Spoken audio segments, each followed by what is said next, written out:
All right. Calling this meeting to order of the Sacramento City Unified School District Board of Education for November 17th, 2022. Deputy Superintendent, Acting Superintendent, what do we call you tonight? Would you like to take roll? Thank you. Member Garcia? What's that? Member Morowski? I did, and I uploaded it to the Google Drive. Member It Phillips? should be there. Member Pritchett? Here. Present. A lot of things have changed. Member Since I Rose? Present. They used to send All me. right, we'll fix it. Hold on. Member Villa? We definitely don't do that anymore. Everything is uploaded to. And Member Wu? I will see. Thank you. We have a quorum. Perfect, thank you. All right, do we have any public comment? Don't do that. Not me, Don't Danielle. do that. Give us just a moment, we're trying to figure out what's going on. No public comment. No public comment? Yeah. Did you have a public comment? Did you fill out a card for us? There's free. Okay, no worries, come on up, we'll get a card for you after we're done. public comment is Yeah. probably- Just 1 second while you can come up, but we're just fixing the sound here. Okay, all right, perfect, go ahead. My name is Cheryl Farm. I am the next door lead to the public area. Can you turn on your microphone, sorry? No, that's fine. Okay. Okay. Am I good? Okay. My name is Cheryl Fong. I am a next door lead with the pocket area in the Greenhaven pocket area.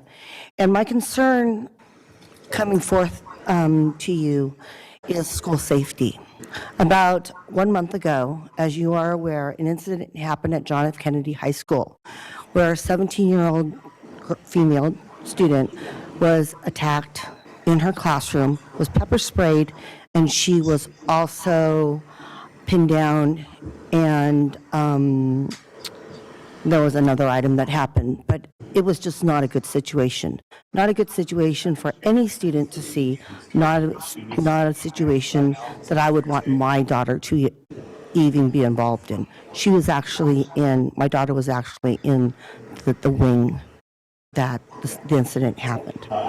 So therefore, I'm here on behalf of the Greenhaven Pocket community to ask you to reestablish and bring back the SROs, student resource officers, back to our school campuses. I have many notes here in regards to why we should have student resource officers, and our community is really feeling it.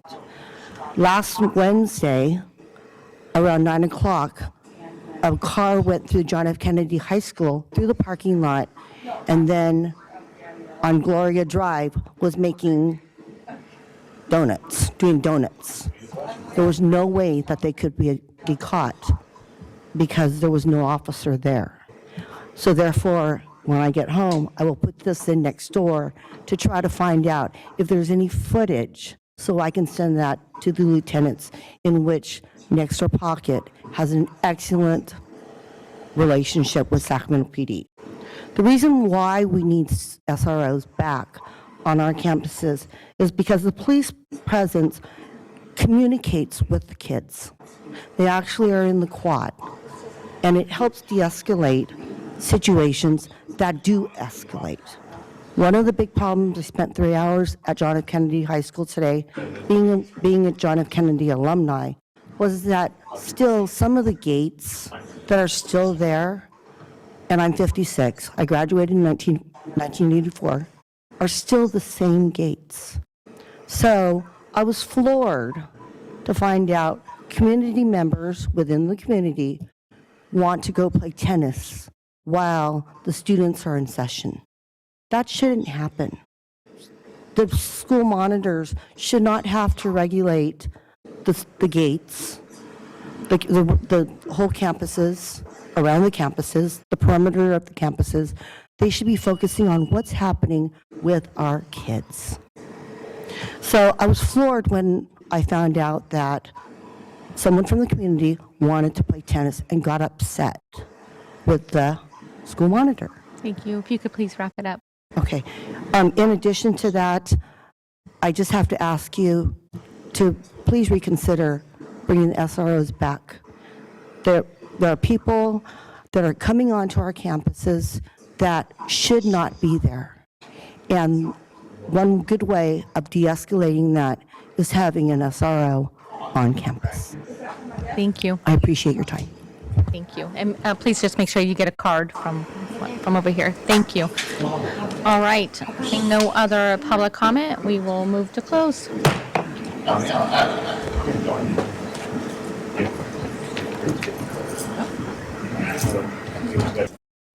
right. I'm calling this meeting back to order of the Sacramento City Unified School District Board of Education.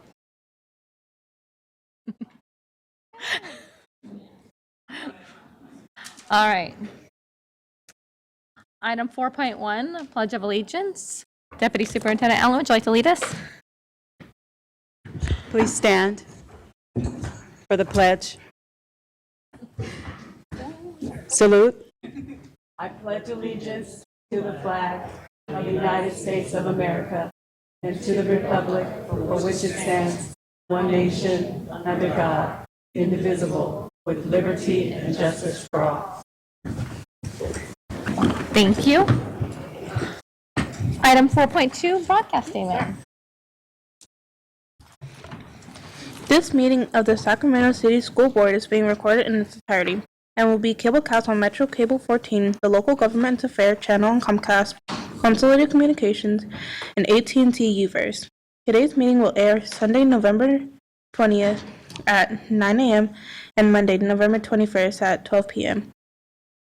It is also webcast at metro14live.saccounty.gov and can be reviewed on Metro Cable 14 YouTube channel. We welcome members of the audience to address the board. Please complete a speaker form located in the back of the community room and give them to our communications representative, along with any handouts you may have for the board prior to the conclusion to the item's presentation. Please speak into the microphone when addressing the board and state your name for the record.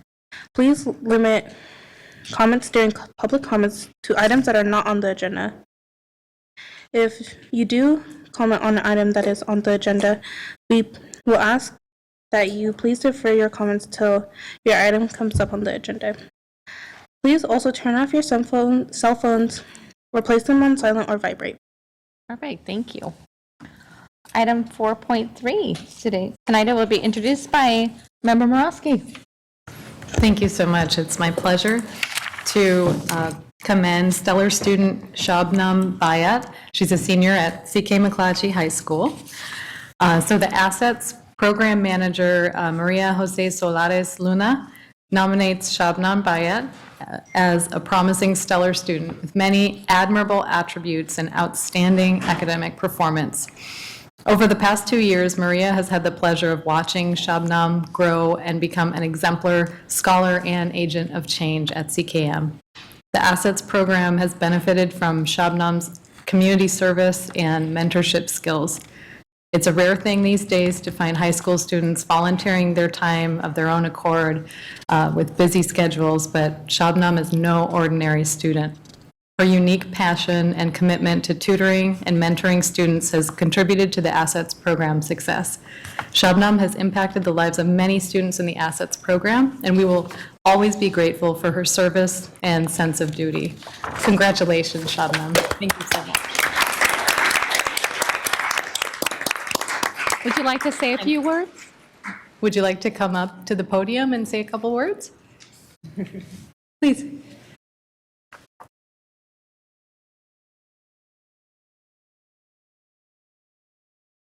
Oh, you want to push it? Press the button.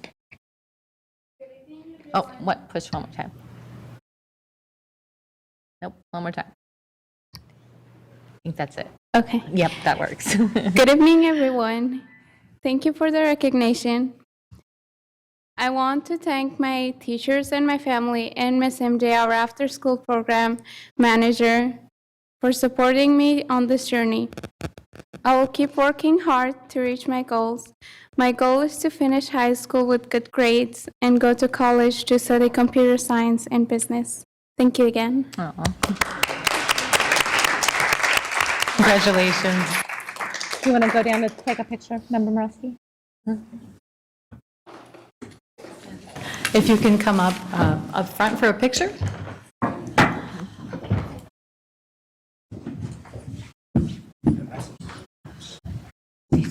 Keep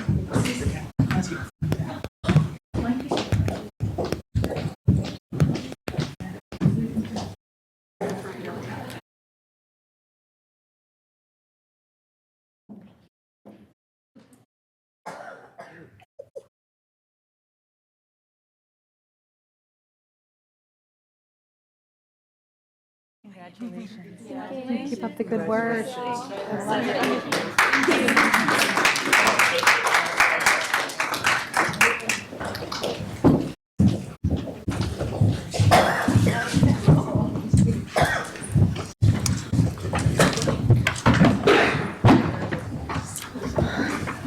Congratulations again. All right. Item 5.0, announcement of action taken in closed session. Good evening, President Pritchett. There are two announcements coming out of closed session this evening. The first, the board approved a special education settlement agreement identified as OAH case number 2022-080137 by a vote of 6-0 with member Villa absent. And second, the board approved a settlement agreement related to special education services by a vote of 7-0. Okay. All right. Item 7.0, public comment. Oh. We have a Oh, public I'm sorry. comment Hold- from hold Cheryl on. Fong. Sorry, 1 second. I skipped a step. Item 6.0, agenda adoption. Can I get a, all right, I have a motion? Second, all in favor, say aye. All right, sorry about that. Item 7.0, public comment. Go right ahead. Cheryl Fong.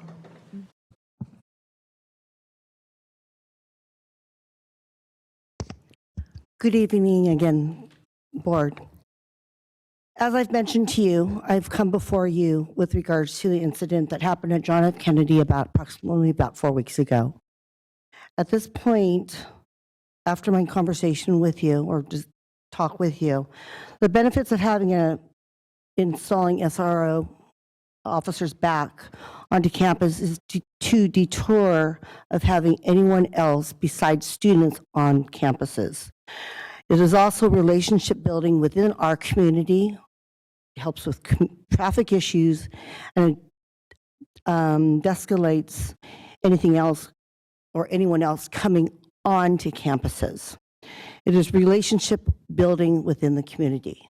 At this point, I'm asking the board to please put this on the agenda immediately on behalf of the Greenhaven Pocket community. I am prepared to have a petition signed by the Greenhaven Pocket community, in which Next Door Pocket represents over 10,000 homeowners or members. I'm requesting that it be put on the agenda immediately, and I would rather have this voted on sooner than later so things may be taken care of appropriately. Thank you, Ms. Thank you. Next speaker. Next speaker is Vince Shong, who would like to yield his time to Nicholas Aguilera. Okay. 4 minutes on the clock.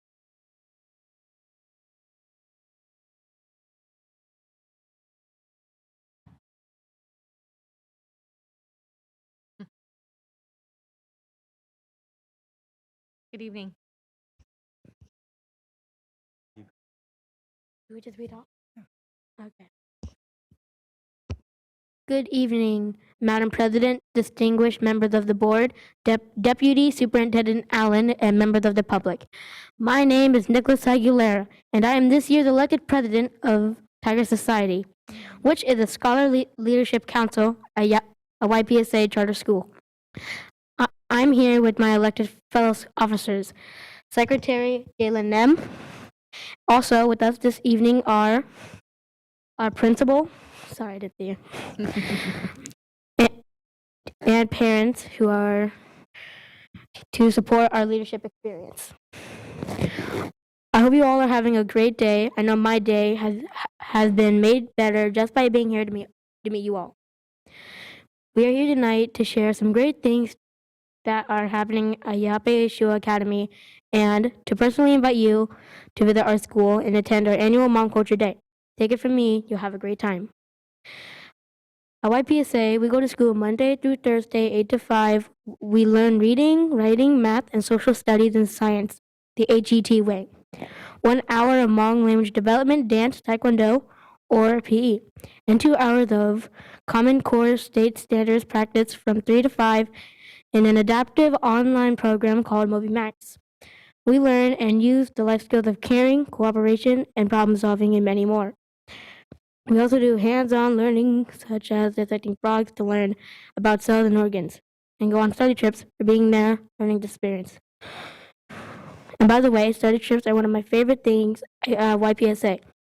This year, we are looking forward to the Alliance Redwoods trip to learn about the ecosystem, landforms, and erosions.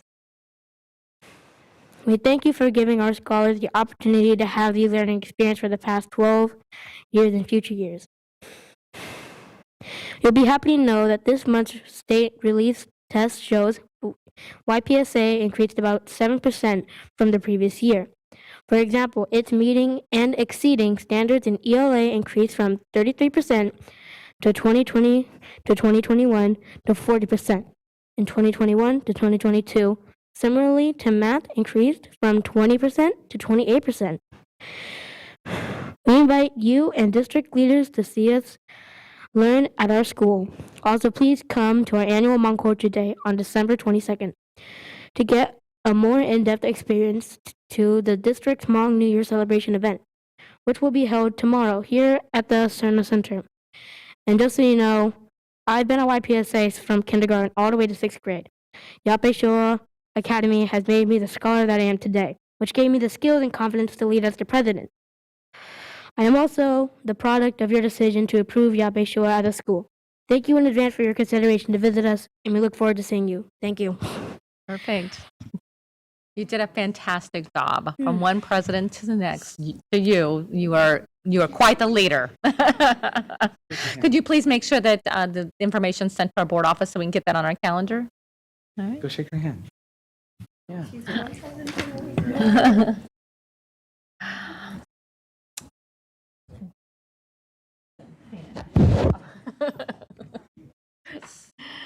No. All right, next speaker. Hope Chan, Robert Newton, Deetra Newton. You can all queue up.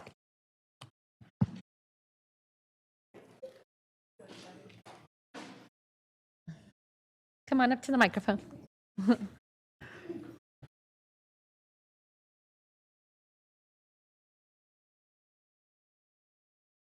Hello, everyone. Hello.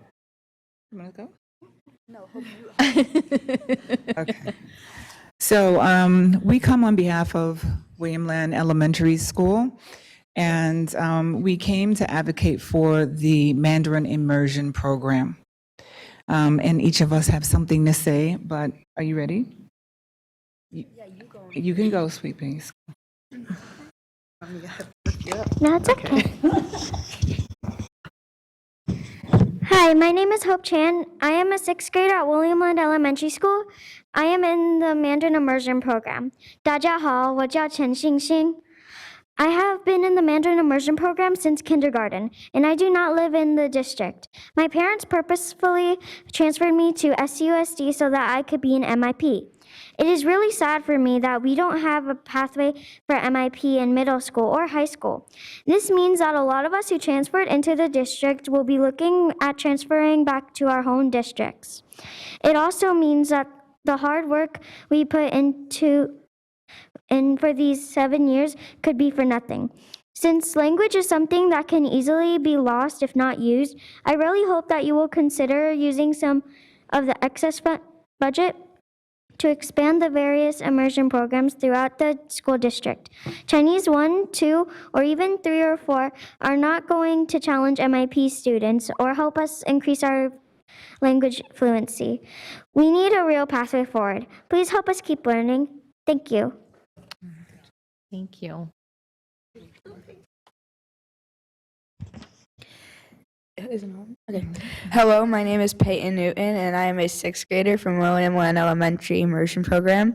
I'm from Indiana, and we were contemplating moving here, and when my parents found out there was an immersion program, it sealed the deal, and we moved across the country. And I joined the Mandarin program in kindergarten, where I made many new friends and learned about the Chinese culture, and I absolutely love it and find it very interesting. The fact that there is no MIP program for middle school and high school students makes me feel upset, knowing that I'll likely lose a lot of progress that I've made for the last 6.5 years. I hope any extra money you get, and oh my God, I hope if you get any extra money to put it towards the MIP program for kids that want to learn Chinese and don't have families that speak like I do. Thank you. Can you speak some in Chinese? Say something. Say what? Just say thank you for your time or something. 谢谢.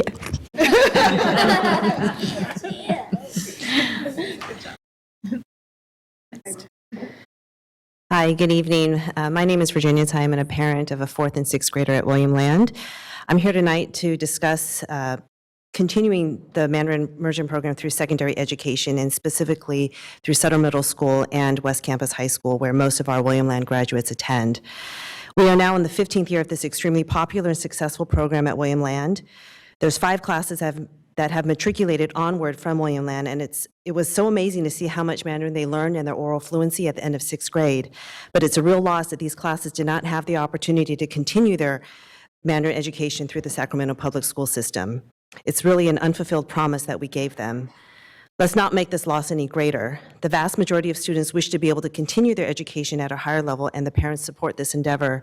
Our vision aligns with the district's. It's to have our students become global leaders, and learning Mandarin Chinese is an integral part of this. We need a new curriculum, an advanced Mandarin course that's beyond that of the standard Mandarin 1 through 4 that's currently offered. Our families are very enthusiastic, such that we raised the reported $35,000 needed to have a single class at Sutter Middle School, and this was 2 years ago, but obviously this is not sustainable for our families. And I feel that this $35,000 is very reasonable, considering the immense gains that these students would have to attract many students to stay within the Sacramento Unified District. It would be a strong attribute for the district to demonstrate that we have a successful language program from K through 12, and we can use this model to extend it to the other languages that are offered. So now is the time to launch this in order to prepare for our graduating class and to help preserve the education of the prior students. Thank you. Thank you.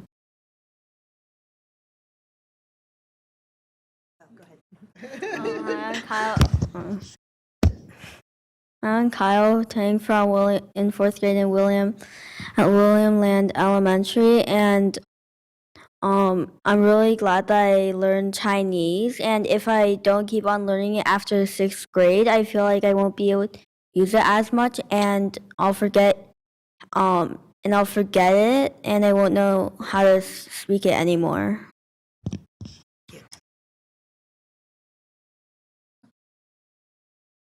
Good evening. My name is Robert Newton. That's my daughter.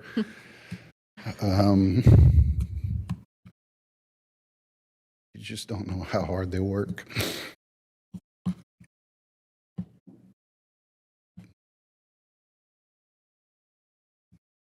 Reading, writing, and arithmetic is hard. We ask them to do it in a second language. That's hard. You just don't know how hard these kids work. And I feel like we're pulling the rug out from under them. That's what it feels like. They do what we ask of them for the last 6.5, 7 years. Everything. Now it's our time to give back to them, and we can't. I hope you consider that. I think it would be a complete disuse of position as Board of Education, as parents, to not provide these children with the opportunity to further their immersion education in middle school and high school. We relocated across the country for this. And now my hands are tied. So just please consider that. Thank you. Thank you.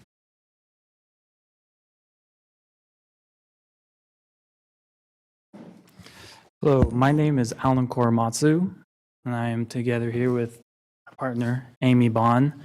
And I just wanted to emphasize about how successful this elementary school program, Mandarin Immersion Program, has been. What I have seen her son speak and read, be able to understand in Mandarin, and his hearing about what his other classmates can achieve. They could read the newspaper. It's completely in Mandarin. He reads at an advanced stage that when I was at the college level, took me 3 years of college courses to get to where he's at now. And it's a different language that I studied, but it would be, I think it would be a shame if this great potential and opportunity was wasted.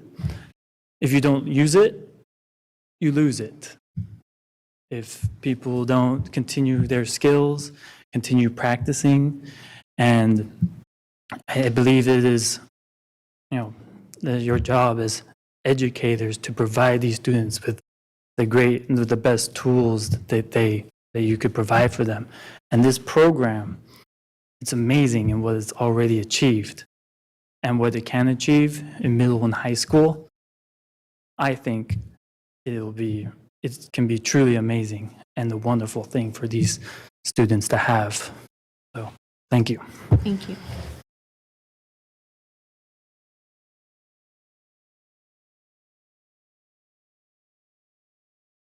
Did you have any additional speakers? Teacher Newton? My husband already spoke, but watching our daughter from the age of kindergarten come home and be able to speak a complete different language from us blew our minds. And we know the direction that the world is going. If you have 2 languages, you're winning. And for her to be able to read and write in Mandarin is pretty special, because most kids, a lot of the high schools and junior high schools, they teach Spanish, maybe possibly French, and maybe they might throw in Mandarin, but it's kind of harder to pick up later in life. Their brains are like sponges. They have immersed themselves in this language. Before I have older kids, and I lived in Japan, and my oldest daughter learned Japanese, and we came back to the States, and there was nothing for her, so she forgot it. And then she took Mandarin when she got to high school, because it was like, well, maybe I can learn another language. And she did okay with it. So we vowed that, okay, well, we would like for her to learn another language. And we're so pleased with what William Land has done thus far. But it is a real shame knowing that next year, that's it. Short of us trying to find a tutor or trying to find someone that can maybe possibly keep the language up for her. It's not just her, it's the entire class. And they've known each other ever since kindergarten. They've been in each class every single year, all the way from kindergarten to the 6th grade. And each child can speak pretty much fluently. And that's a gift. And so we're just asking, I don't know what all you guys can do, but whatever you can do to keep this going for them, because it would be a shame for them to you see them in 2 years and they don't know anymore, because you will lose it if you don't use it. And I've learned that from my other kids. So that's all I want to say. Thank you. I just want to conclude by thanking all of you for your time. And I actually have spoken on this subject before, and this is their last year. My son's actually last year in 6th grade. And so 5 cohorts actually had missed this opportunity. And so we're just pleading for you to consider. So thank you for your time. Thank you. Thank you all for coming out. I've asked that we get an update on this, that the board get an update. Thank you. All right, next speaker. Michelle Hernandez.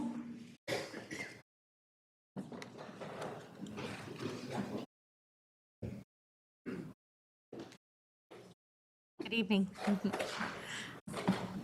I have to push the button. I think it's already on. Is it on? Yes. Okay. So I was not expecting to be here tonight. I have no speech written, but I will tell you, there's this man, and his name is James Hernandez. He's my husband. And my husband is the plant manager at Kennedy High School. Now, my husband is the hardest working man that I know. My husband has 1,780 hours of sick leave. My husband, I'd have a baby, he'd come to work. My husband works a lot of overtime because you guys lack custodians. My husband is missing overtime from June, July, August, September, and October. I worked at a law firm with 18 attorneys. I did accounting. How does payroll close their books every month? My husband needs to be paid his overtime. You reach out to payroll, they'll call you back. This has gone on since June. I guarantee all of you, if you had worked the overtime, you'd want your money. We're not talking 5 hours, 30 hours, 60 hours. He has a lot of overtime that is due to him. And I hope somebody here that works in payroll can get a hold of my husband, who's working 8 hours tonight overtime because there are no custodians, that somebody will get a hold of him as soon as possible. Thank you. We'll make sure we look into it. Next speaker. David Fisher, combining time with Nikki Malevsky. 4 minutes.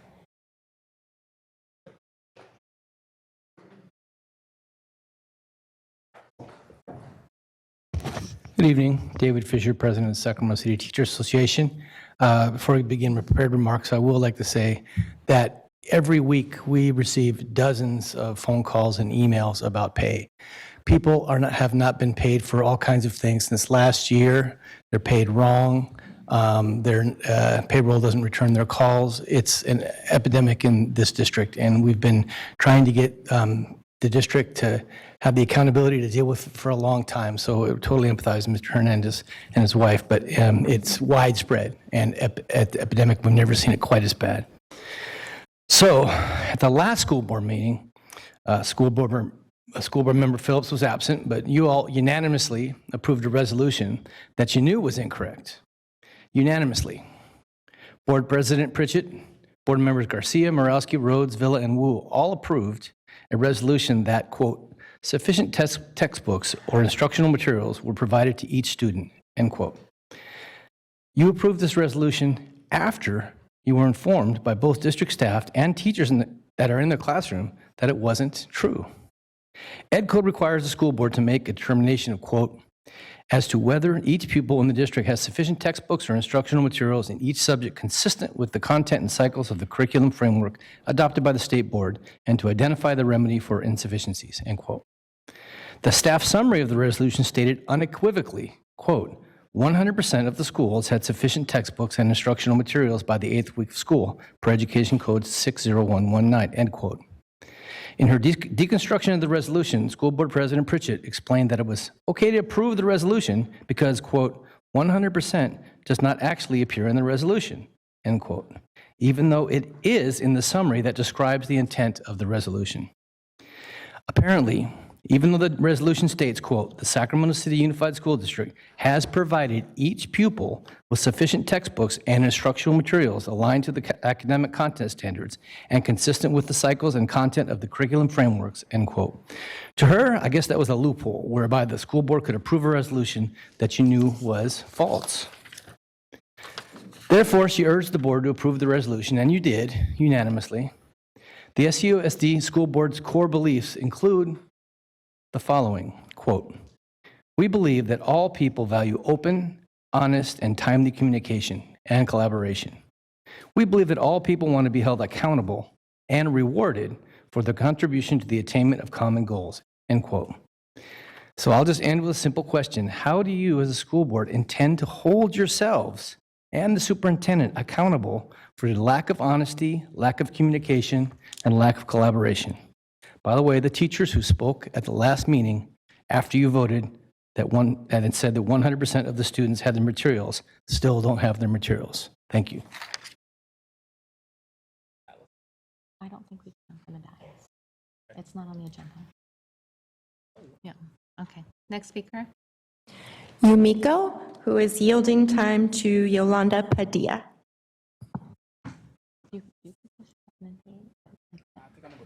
Okay. Okay, all right. Thank you. Okay.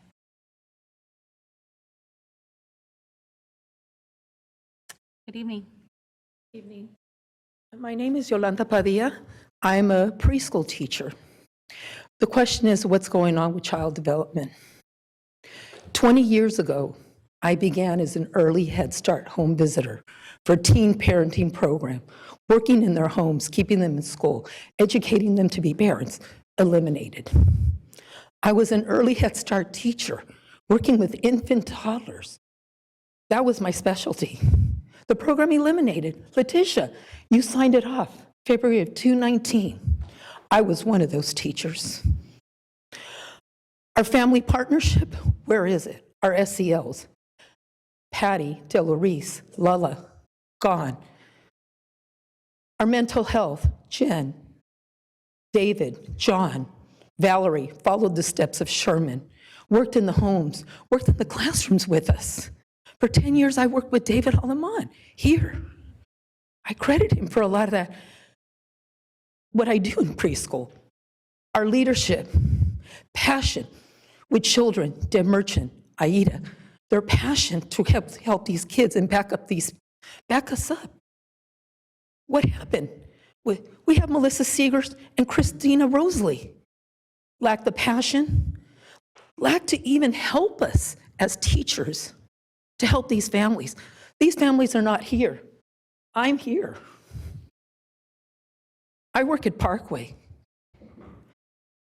and I'm helping these families, and because of David Alamán, I built relationships. I work on the positive. I've been at Head Start for years, and I understand TK. Seta took our classrooms, TK, I understand, because years ago, I was telling you, Mr. Rhodes, I was hired as a young lady called a nursery school teacher, and I understand the changes. But what is happening to child development? I don't look like a Head Start program. Our leadership lack the knowledge, lack the support to help us go forward. Melissa Seeger, Christina Rosalie. But the talent is within our teachers. I know I'm at the end of my career, but I sure like to support these teachers. Give us our mental health. Give us our SELs.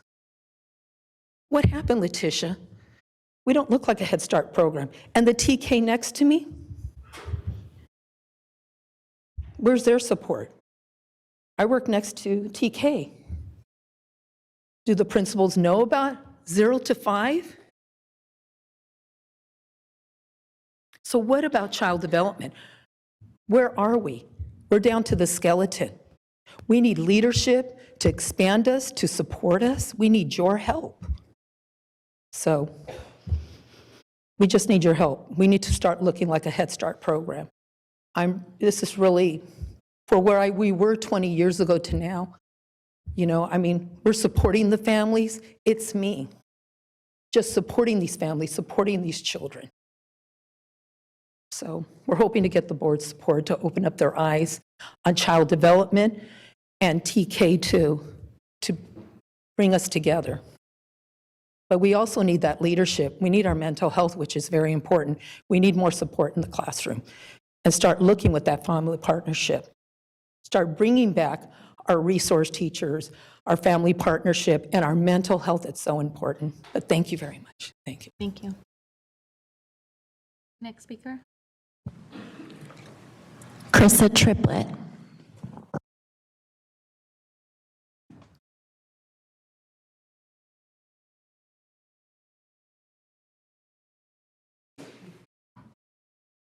Good evening. Hello, how are you guys doing today? Hopefully everyone's having a blessed evening. I came here tonight. I have a lot of concerns. For the most part, my daughter, as some of you probably have known, was one of the students that was attacked at Kennedy High School. There were some non-students that came onto the campus, caught her in the hallway going to the restroom, attacked her, proceeded to the classroom, and pepper sprayed and attacked another young lady in classroom during class while school was actively going on. At that moment, being a parent and being at work and getting a phone call from a whole bunch of kids telling me something happened with my daughter, and for her to FaceTime me from a random phone number and I see blood coming down her head. I almost lost my life trying to make it to that school. I told my daughter, it's so unfortunate that this had to happen to her, but it happened with the right parent, because it opened a lot of doors for a lot of topics that are not discussed. You know, I feel like in this world today, if any and everybody can agree with me, kids are not a priority anymore. Kids are like at the bottom total pull down. Their safety is not a concern. Their education is not a concern. The support for the staff is not a concern. Anything involving children has not been a top priority across the world. We have school shootings. A lot of innocent children lost their lives, a lot of faculty, staff. In this incident, one of the staff members got pepper sprayed and ended up in the hospital. A lot of these schools lack a lot of support. It's, at this point, I realize it's a bigger situation. Her situation really opened my eyes to a lot of things that's going on, because currently now, I pulled her out of school for safety reasons. I'm the one who put in a lot of the footwork, talking to people, reaching out to people, trying to find out what is going on with this situation. Thank you, Daryl Wu, for reaching out to me. Thank you so much, Christina. I know we tried to arrange a meeting, and I truly appreciate that. But like I said, I have a teenager who's now depressed in her room, sleeping every day, still not in school, not receiving an education right now, that I have to deal with. Because now a kid who had good grades prior to this incident, her grades dropped down to D's and F's because her not being at school. Got a referral for her to get homeschooled, but since she has an IEP, it delayed the process and she missed her spot. But they say, hey, put her on 15 days of homeschool through Kennedy. Okay, that's fine. The only issue with that is keyword IEP. Obviously, there's other resources that she needs. And for me to be told, in order for her to get that help, she has to go back to this campus where my concerns for her safety lie, and that's why she's at home, to get the help that she needs. When my daughter called me that day, I never received a phone call from none of the staff from the school to say, hey, we have your daughter, an incident occurred, she was hurt, but she's safe, we're taking care of her right now, but you need to get here. I never got that. I never had anyone to reach out to me and say, hey, we understand you want to take her out of school. We see that she has an IEP. You want to homeschool her. We're going to try to work with someone to hold her spot until her IEP is done. Now I'm getting phone calls every single day. My daughter's missing school. I'm calling every day, trying to find out, calling Sava and everything right now. She can't wait to attend school until the next semester. This is a huge concern. And I feel like as parents, for anybody, I don't care if your kid is in private school, public school, like they say, it takes a village to raise these kids. And you know, a lot of people are elected to be in those chairs that they're in. We put our trust into you guys to handle these jobs, and I know it's a big job. There's a lot of things going on in this world. A lot of violence in school right now. A lot of fights, a lot of drug abuse, a lot of bullying. You know, these are major concerns. And Me trying to be the parent to step up and say, you know what? Maybe it has to start with me. Maybe start holding parents accountable. Maybe start bringing more programs to help these students out that has, issues and, they provoke violence on other people. I don't know, but all I know is that this is a time where everybody needs to start working together and children needs to start being a priority again. It shouldn't be a reason that any school is lacking anything. A lot of us parents go to work every day, we pay our taxes, we do what we need to do to support our children. And I really feel like in order to get the safety measures, I don't know what we gotta do. I will take money out of my own pocket to make sure schools are safe. My son, he goes to Caroline Winslow. They're officially now becoming a closed campus. To have parents see me on the news and say, you know what? We are so happy that you did that. Because no one's taking these matters serious. How much does it cost just to close our campuses, get more protection, monitor who comes on and off campus for the parents to understand that I get what's going on in the world and people don't trust police officers, but now with everything that's going on, these kids need some type of protection. Sorry, Ms. Triplett, I'm gonna have to ask you to I want you to finish your thought. But that's the reason why I'm here. I got a lot on my mind. It's a lot going on in my life, and I just hope that with my daughter being home and not in school right now and her grades dropping and all of this is happening to her, I just hope someone that can reach out to me, figure it out, just so she feel like she just failed doing all this hard work and now she's just sitting there having to start all over again. So, yeah. I appreciate you coming out tonight. Yeah, no problem. Thank you. Next speaker? No. No additional speakers? Okay. Item 8.0, special presentation. 8.1, recognition of outgoing board members. Tonight, we will be honoring Member Morowski. And I have the pleasure of... I missed yours. Oh, we missed a public speaker?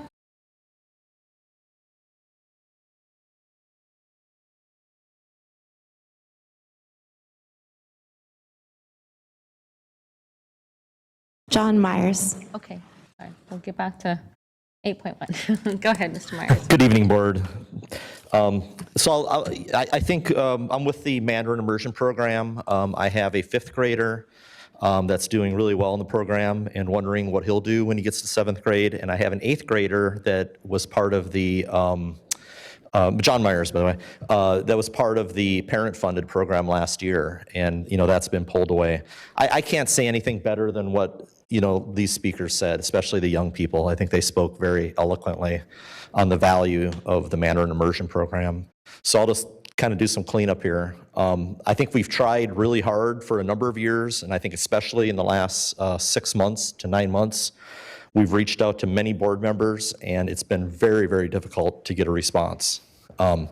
Ms. Garcia, I do appreciate you at least, emailing back and, saying, hey, we're working on it. But what are we looking for? We're really looking for engagement.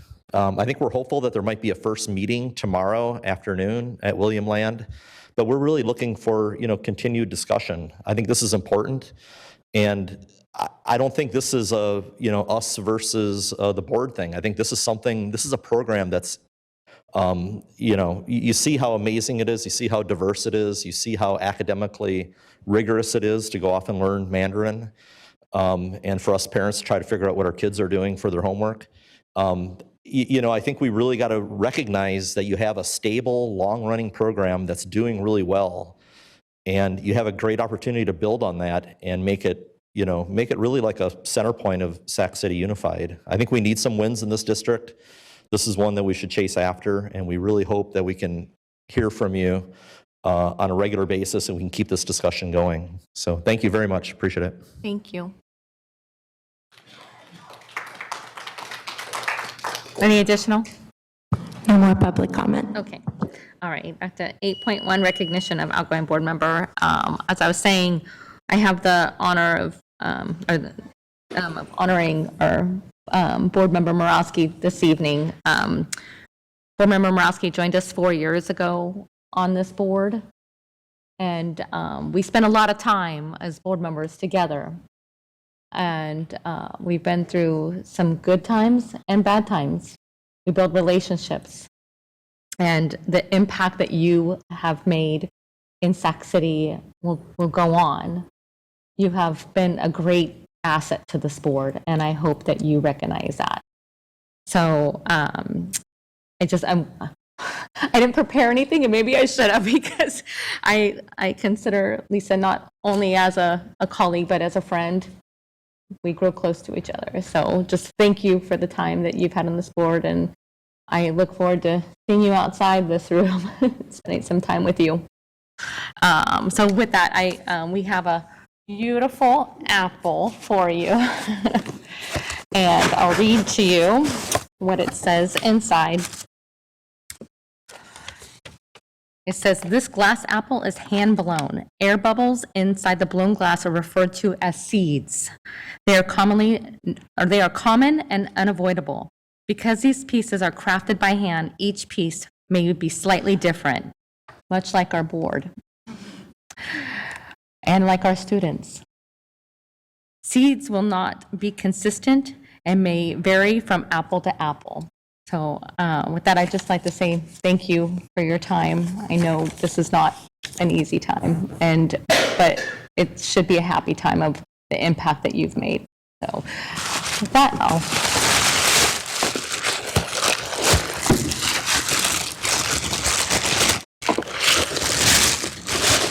have this beautiful apple for you. You're welcome. And we all pitched in. Oh, with these beautiful. Wow. Oh, so sweet. Thank you. Oh. One more thing. We have this. What? Card. We have a card for you. Thank you. That's so lovely. Something?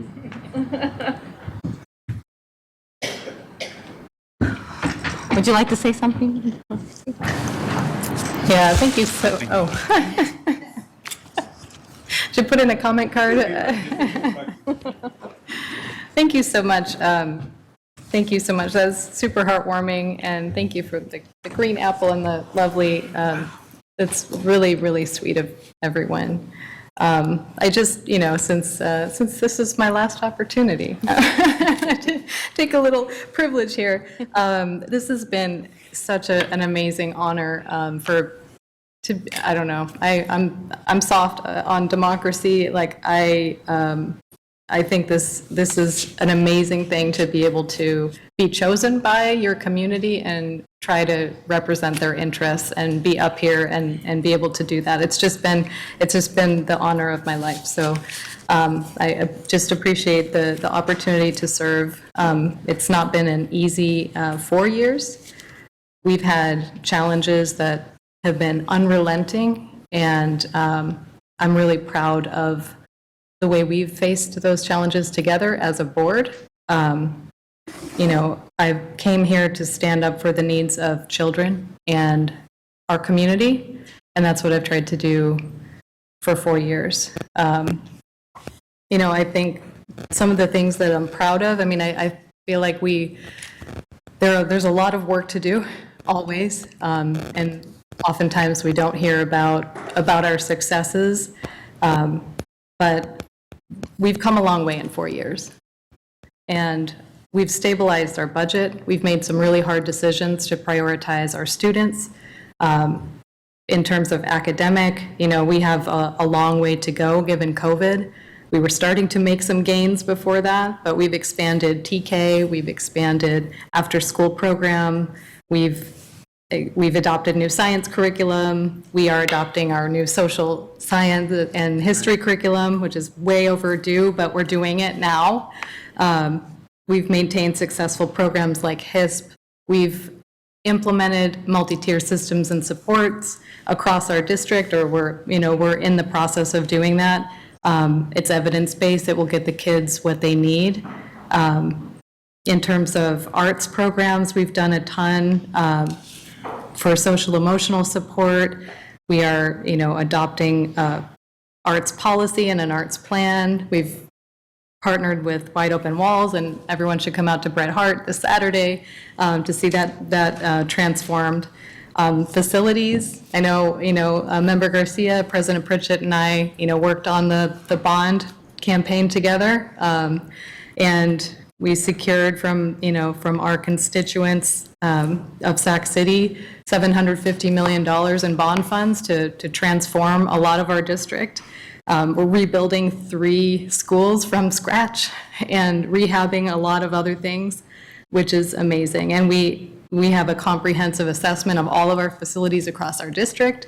We have an award-winning equity-based facilities plan.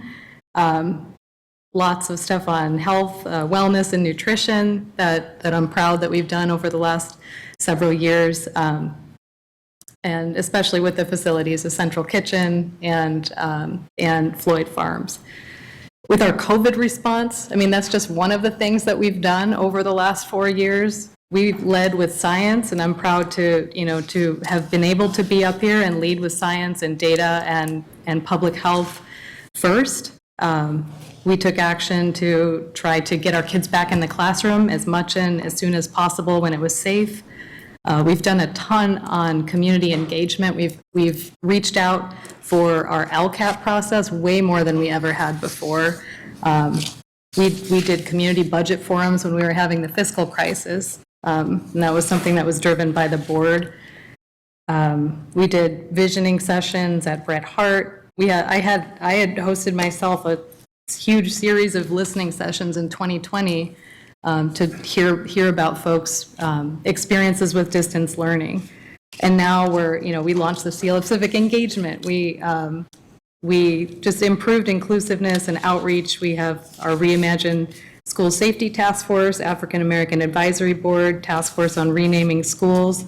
Now we have community fairs throughout the district, and a lot more. Also wanted to just mention our work on anti-racism, making sure that our teachers and folks throughout our district get training in anti-racism, and the board has also done that ourselves.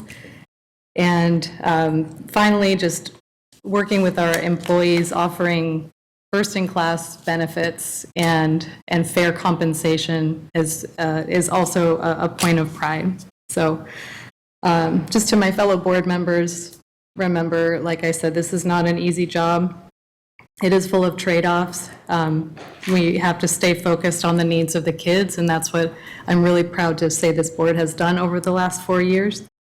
I want to thank our teachers and all of our staff throughout our district for everything you do every day. I want to thank the district staff who are kind of sometimes unsung heroes behind a lot of the work that gets done, our superintendent and cabinet, and mostly my husband, Ben, who's here tonight, my sons, Milo and Harvey, and the best mother-in-law anyone could ever ask for, Amy. So thank you all so much for this opportunity. I hope, the next board members who come after me, this board, the continuing board members who are serving, we really have to do a moonshot to make sure that we give back what our kids couldn't have over the last couple of years and to get them back up where they deserve to be. We have a lot more work to do, but I really appreciate the opportunity to do what I've been able to do for the last 4 years, and I will miss you all very much. Thank you.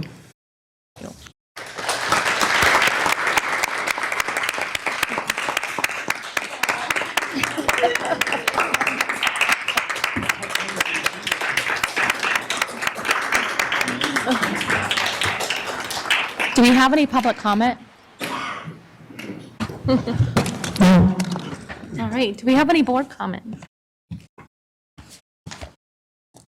Member Villa? I will keep mine short because I don't want to tear up, but I just am very thankful and very honored that I was able to serve on this board with you for the past 2 years during extremely challenging times. But again, like you said, so much work to do. We've done a lot of amazing things. It's wonderful to hear that and be reminded of what our focus is. I'm very thankful to have met you, and I consider you a friend, and I hope that you enjoy your Thursday nights free now with your family. Thank you. Member Garcia? Yes, so, wow. Lisa, it's been a long 4 years. We met 4 years ago, and I have to say that I consider you a close friend. We bonded over this journey, the valleys and the peaks. You've tackled some incredibly difficult and complex issues with such intelligence, thoughtfulness, and grace without losing focus on the mission at hand, which is our littles, our students. So it's always been something that I've admired that you've brought to this board, and you will be missed. So thank you for all the hard work. Our students, our entire system is better off for you being on this board for 4 years. So thank you. Member Phillips? Lisa. The only thing that I have to say is that I will miss your calculating mind, your ability to, and it's just me because, maybe I don't have my numbers straight most of the time. Lisa has had an ability somehow to make things make sense and from a heart level. And, there have been tough times, yes, but she did put her all into it, and I really appreciate what you've done for us. So please enjoy and live your best life. Y'all are going to love having your mom back, and your wife and your daughter-in-law. Member Wu? Lisa, I just want to wish you well. You will be greatly missed. Indeed, greatly missed. And, some of the rides that we rode home together late at night, really late at night, they were interesting conversations, but they were very, very to the heart. And I wish you well in your future. I am sure the state of California is going to benefit from your fresh face, especially Friday morning, and your children, your husband, your mother-in-law, they will greatly appreciate you. Thank you. Member Rhodes? Yes, Lisa, I feel like since I've been on board, we've been sitting next to each other. And I've been able to grow next to you, and I really appreciate the insight you give and the difference of opinions and pragmatic looking at things for movement forward. And you'll be missed, but know that you're not that far away, and that we can always connect with you. So I appreciate you, and I look forward to you. Maybe you come in the audience. Maybe your kids will win awards. You can come back. Stellar student, maybe. But I look forward to it, and enjoy your time. I know you're still doing great work for the state of California, the city of Sacramento, and just in a different capacity. Thank you. Thank you also. Member Wu, did you? Oh. Okay. Deputy Superintendent? Allen. Thank you. Thank you. I have a statement to read on behalf of Superintendent Aguilar. It says, I want to take a moment to recognize that this is the final meeting for District 1 Board of Education member Lisa Morawski. Her term is expiring, and she chose not to run again. During her time with us, Lisa has demonstrated dedication and fierce advocacy. She has been a champion for special education, recognizing our LGBTQ plus communities during Pride Month and our Return to Health plan for in-person instruction. Her day job as principal consultant for the State Assembly Appropriations Committee has provided our district with key insight and thoughtfulness on how to proceed with many complicated matters before the board during an incredibly challenging and unprecedented term. Member Morowski, we thank you for your service to the Sacramento City Unified Board of Education, and we hope this is not a goodbye and that you continue to advocate on matters in the future as an active district parent. That's from Superintendent Aguilar. And from me, I just want to tell you thank you. I greatly appreciate your service and your dedication to this board and to the community and to our students, and you will be greatly missed. I appreciate your thoughtfulness. Yes. Morowski, our analytical thinker, who definitely makes us view things in a different light. And this board becomes a family. And when one of us leaves, it tears that piece out. But it's been an honor to serve with you. And I know this is not goodbye, but we'll talk soon. We'll see you later. Thank you, guys. You're too kind. All right.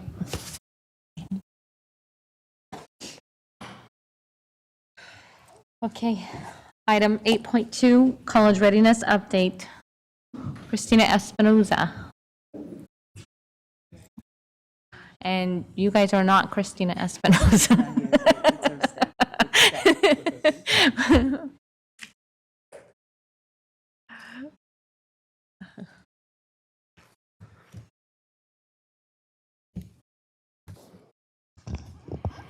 Good evening, members of the board, Deputy Superintendent Allen. My name is Ed Eldridge, and I'm the Director for Strategy and Innovation. Tonight it's my pleasure to stand in for Ms. Christina Espinoza, our Director for Counseling and Guidance, and present to you our district's college readiness initiative alongside Mr. Daniel Spinka, our district's linked learning coordinator, Ms. Jackie Nevadas, College and Career Experience Coordinator, Abraham Ayubayati, our Work-Based Link Coordinator.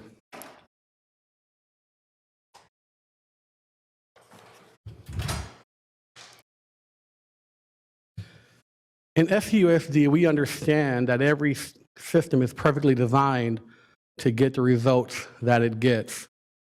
As we work toward leveling the playing field and providing opportunities for everyone to learn and grow and reach greatness, tonight we're going to highlight some of our systemic efforts to ensure that all students are given the opportunity to graduate with the greatest number of post-secondary choices from the widest array of options.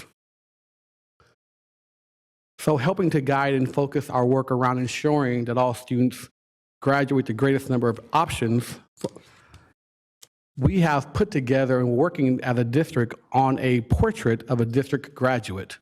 Now, it's also known as a graduate profile. And it's a profile that's used to articulate the cognitive, the personal and interpersonal skills and competencies that students should have when they graduate from our district. Now, the development of the district's profile of a graduate is a high priority of our superintendent, of our district staff, and it's also an LCAP goal. As such, the district is partnering with the statewide work group, the Skilling Student Success, to flesh out and formalize what the district means when it declares that students should graduate with critical thinking and problem-solving skills, creativity, innovation, and entrepreneurship, communication and collaboration, media evaluation and application, and also life and leadership skills. Now, we continue to make progress. We will bring this item back to the Board of Education. Now, in this presentation, you're going to see and may come across quite a few acronyms, and we have included a list of those acronyms here for your reference. Now, in our district, we know that college and career readiness does not begin in high school. It is a K-12 or TK-12 endeavor. But for the purpose of this presentation, we wanted to start with the end in mind. And we want to highlight the college eligibility matching analysis and resulting letter that is provided to every student, every 12th grade student in SUSD. This analysis takes into account each student's profile based on credits completed, their GPA for courses meeting UC and CSU requirements, and other AP and honors courses, and it is used to provide students additional information as they submit their college applications before the annual deadlines. Typically, that deadline is November 30th, but this year, we understand that some CSUs have expanded that by a couple weeks. The cross-departmental collaboration effort includes informing students about resources available at UC and CSU campuses, and it also includes information about private universities and other universities of institution of higher education across California, as well as our historically Black colleges and universities. Again, the goal is for students to be prepared to graduate with the greatest number of post-secondary choices from the widest array of options. Now, finally, as part of our district's commitment to preparing our students to be ready for college upon graduation, we are continually working to remove barriers that prevent students from successfully matriculating from our district to an institution of higher education. Thanks to the advocacy efforts of Dr. Mark Carnero and the Student Advisory Committee in the district's Youth Development Support Services Department, this year, SUSD has implemented a college application fee waiver. The district will cover the college application fee up to $100 for every eligible 12th grade student in the district. The deadline for requests to receive a district aid application was tomorrow, but we have extended that deadline to December 10th to be reflective of the additional time some CSUs have made available to students to apply. Now, at this time, I'm going to turn, I have one more slide before I give it over. Oh, this is one of my favorite slides. I don't want to give this one up yet. Now, again, much of the work you're going to see tonight is highlighting a secondary effort. But we wanted to make sure that we brought back and really hammered home that this is a K-12, a TK-12 effort. Now, obviously, we're going to talk about, again, the secondary space. But we understand that for students to be prepared at the secondary level, they have to be prepared coming into the secondary level. So when students leave in middle school, they need to be ready for high school. When students are leaving elementary school, they need to be ready for middle school. And in order to be ready for middle school, that really takes into account being ready at the third grade and as well as kindergarten success. And so tonight, and I'm going to turn it over right now to Mr. Schminka, he's going to talk about some of those efforts along that trajectory. Good evening, board. I appreciate you having us out this evening. Christina was sorry that she missed you, but she had some prearranged matters that she had to attend to. Some of you might recognize the roadmap that we're looking at right now. We were presenting a similar roadmap in June, and we've been continuing on the road to preparing our students for college and career readiness. So just some of the initiatives and updates that we've done over the last few months is we've been successful in hiring our work-based learning coordinator and our college and career experiences coordinator. And we've hired a number of our college and career techs, right? We've been working on career exploration visits. We've been amping up our work-based learning and had a number of college and career readiness events that some of you had the opportunity to attend, and we appreciate. As I transition into the summer work that we took to improve the student learning experiences in Sacramento City, we partnered with the multilingual department for an awesome professional development that supported a number of our teachers district-wide and understanding research-proven instructional strategies to ensure that our English learners had the supports that they needed in their academic classes. We've been providing direct coaching to support teachers with their instructional practices and provided a number of instructional resources. We've also been supporting our site administrators and school site leaders with intensive master schedule training from a site visit down in Los Angeles at a couple of schools that really represented a similar demographic to Sacramento City, to regular professional development for our site administrators and master scheduling review to look for improvements. We've also been working in depth with our school sites from our our teachers to our site administrators and counselors to improve the ways that we support and offer our college and career readiness experiences. You can see a number of examples on the slide.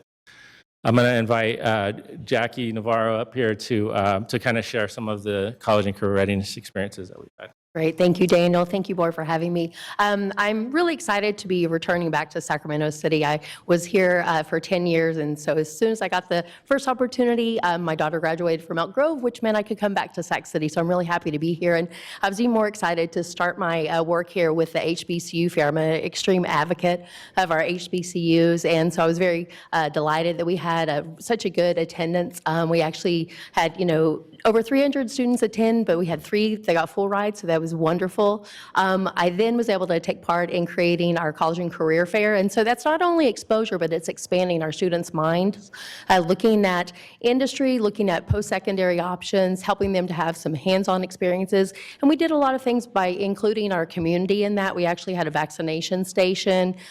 We had multiple organizations with supporting medical supports for our families. So we took a little bit of a different turn and really just made it something that was very community engaging, community involved, and we're already planning for next year's, and it's going to be bigger. So we had 120 vendors this year. So like I said, I'm looking forward to already planning for next year. In our district, we do various Cash for Colleges. At this point, we have 5. We should be scheduling, I think, maybe 1 more in the springtime in supporting, being supported with CalSOAP. And that Cash for College is where our students go and they either complete their FAFSA, their California Dream Act.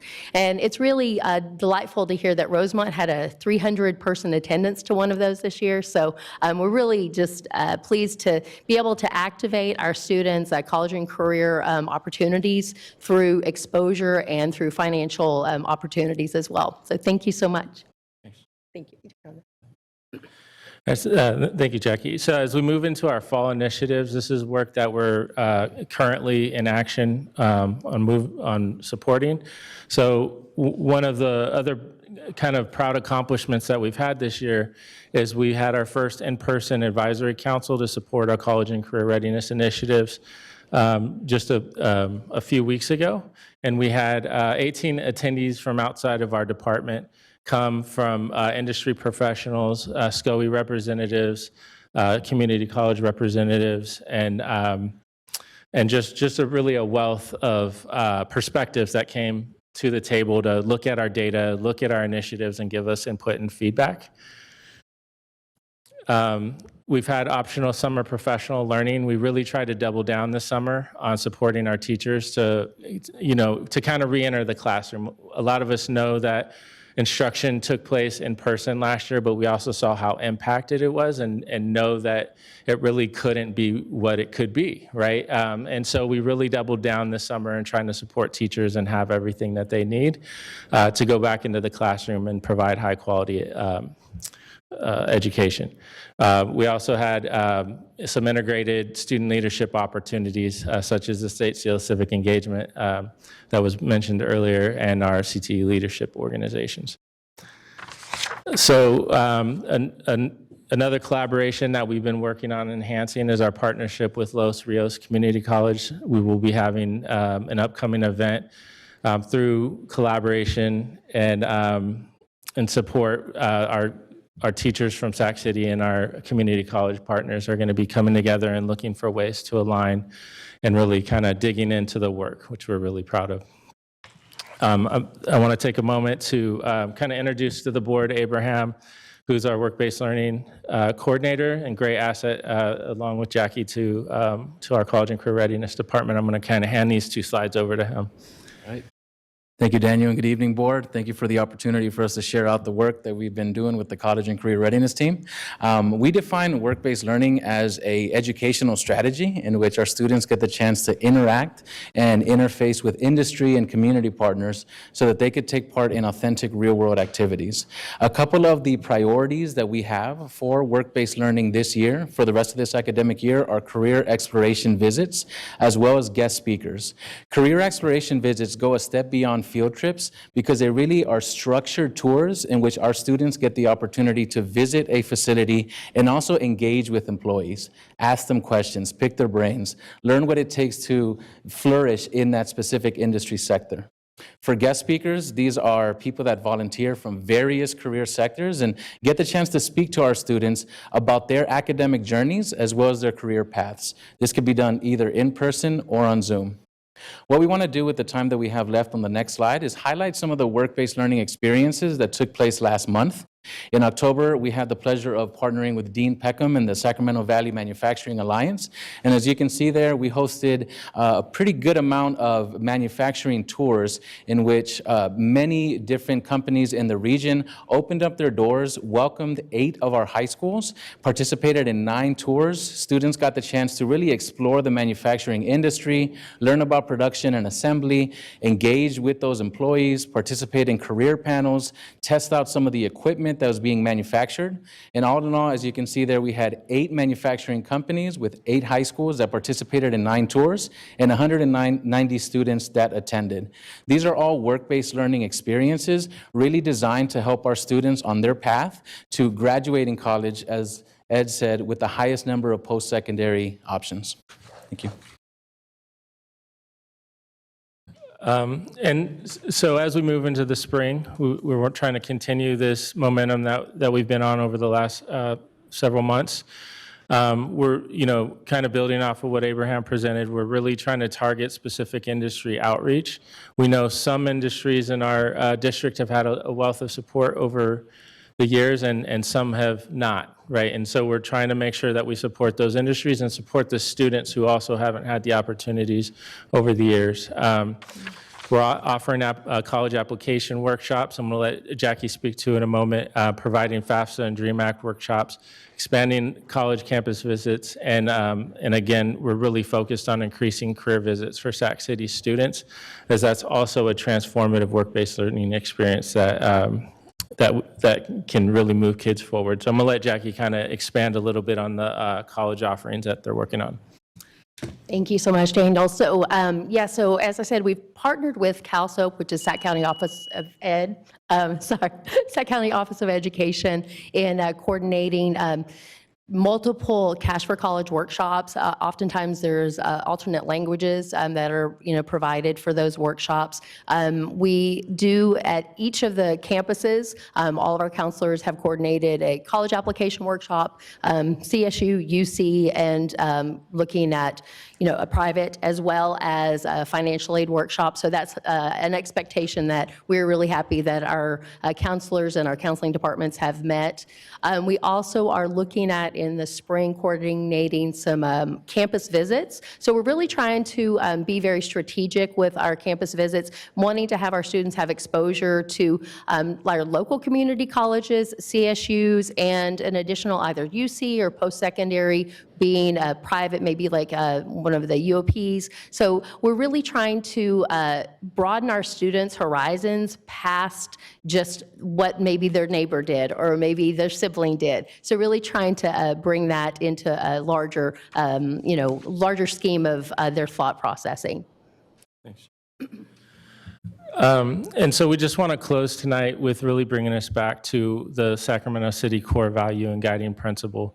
We hope that you all see the work that our team is putting in to really providing the widest array of post-secondary options for our students, and then recognizing the systemic conditions that have made it so challenging for some of our students to succeed, and the work that we're doing to try and to kind of right injustices of the past. So with that, we'll close with our portrait of a graduate and offer any questions that come. Perfect. Do we have any public comment? No public comment. All right. We'll ask for a board comment. And I just want to say thank you so much for the work that's been put into this. It's really important. And I know that we strive as a district that every one of our students is college ready. But we know that that's not always the path that every student wants to take. So it warms my heart to see like the things that we're doing to make sure that our students know that there are other options to make a livable wage. There are other ways to support your families, right? And so it's, to see that 8 schools participated in this work-based learning experience and 190 students, I think that's the most we've ever had. Like I was like, whoa, this is awesome, right? Like, so I just want to say, you know, this is a commitment of your guys' work that you've done. And a shout out to the Rosemont gang. I mean, 300 attendees. Both of my kids graduated from Rosemont High School. I remember sitting in these workshops feeling so confused as a parent, like, what are we doing? Like, how do we fill this thing out? And I remember there was only maybe like at most 20 of us in this big old cafeteria, right? Which, you know, so to see 300, wow, that excites me. And so I'd love to see that throughout our district. So just thank you for the work that you've done. And I know that you guys are striving for more. I know that's in your mind of like, what else can we do? What else can we do? So I'm excited to see what's to come. Member Wu? Yes, thank you. Do these, the CTE, do they include internships or while they're still in school? So internships are part of the work-based learning experiences that students receive. And, you know, I think we might have shared it in our past presentation, but, you know, there's a work-based learning continuum. And on that continuum, it's really a wealth of work-based learning experiences that can be transformative for students. And going back to Abraham's presentation, it's everything from a career visit or engaging with an industry professional. And as you work through the continuum, you know, kind of the gold standard that you're working towards is an internship. And so we try and develop them, but we also know that with all the work that goes into every internship, and Abraham really is working towards internships, that there can be a lot of missed opportunities and transformative experiences for students. So we really work strategically to look at our work-based learning data that we're uploading to CalPads and think about, with the data that we have and the work-based learning experiences that we have, what's a high leverage experience or 2 high leverage experiences that we can provide for students that will be transformative and can kind of fill in for the students that don't get the internships, right? And so while we're continuing to double down on those, we're really trying to provide a robust work-based learning experience for students that aligns with the continuum. Thank you. Mm-hmm. Member Garcia. I just wanted to thank you for the work. I think it's exciting to see how much more robust the opportunities are. So I want to thank you for that. I also appreciate that the application fee waiver that our prior student board member brought forward as a request on behalf of the students is included in here. So I just have a couple more questions about how that is getting implemented or rolled out. So I know that many of our students, and I remember when I was going through this process, if you come from, a certain income level family, you get up to 3 applications waived, right? And anything beyond that, you have to pay for. So just to clarify, this additional application is in addition to the 3 waived. So some of our students will get up to 4, up to 5. And so the one that is waived by the district, or the application fee that is covered by the district, is that income eligible or just, okay, so it's regardless of income eligibility. Okay, so this is across the board. How do students know that it's available to them? Yeah. So we've created communication with all the high school counselors. I presented that in October, presented it again in November. And so students actually complete a Google form. And so that's how we know who those students are. So we're tracking who those students are, what schools they say they're going to. And if it's a CSU, they're actually getting a waiver code that the counselors have access to, and they share that with them. If they are looking at going to a UC or private, then they're submitting for reimbursement, just because unfortunately those institutions aren't as conducive to providing a waiver code for us. But so that's how that process is working. And honestly, I scour it like every 15 minutes and assign waiver codes or send out messages, okay, this student actually should be getting a reimbursement. And so they have me on speed dial. So I will, after this meeting, I will go and look to see what happened, and I will add more waiver codes all through the holidays. So it really is, it's been a love that Christina has, brought to fruition. And so, yes. Oh, that's good to hear. Is that the sort of like the beginning plan, that it's a reimbursed fee, and then moving forward, maybe some sort of understanding might be like an MOU or something, so they don't have to front the money? Yeah, I think that, part of the challenge is, as we know, students don't always know where they're going to apply till the last moment. And so for us to be able to create budget codes and budget arrangements was something that we were really not sure where students, so this is kind of like that first piloting. So I'll have to let Christina speak a little bit more thoroughly about what the next steps would be. But she was able to coordinate with the CSUs to get the waiver codes. And so that, and honestly, that's where the largest portion of our students are applying to, is the CSU. So we're meeting the biggest need, but the reimbursement situation actually is going pretty well. We also have allowed for the high school administration to request a Cal card. And then if a student is in a hardship, not being able to afford not being able to be reimbursed, then their institution can use their Cal card to pay for that application. Okay, okay, so just like, seeing no burden on, the applicant is the goal, but I understand that it's probably going to take some time, and at least to lessen it to the maximum extent is still very helpful. And then the FAFSA, these events, are they happening at all comprehensive high schools? At the comprehensive high schools, every single, so the Cash for Colleges, CalSOAP works primarily with the comprehensive high schools, just that's how their budgeting, works with staffing arrangements. But all of our schools are doing either FAFSA / California DREAM Act. Whenever you say FAFSA, you speak California DREAM Act simultaneously. So they're doing those financial aid nights or during the day. So, some are doing, and I have a tracking of who, when they're doing it, because we also have an ESLR support counselor and our college mentors that will go out.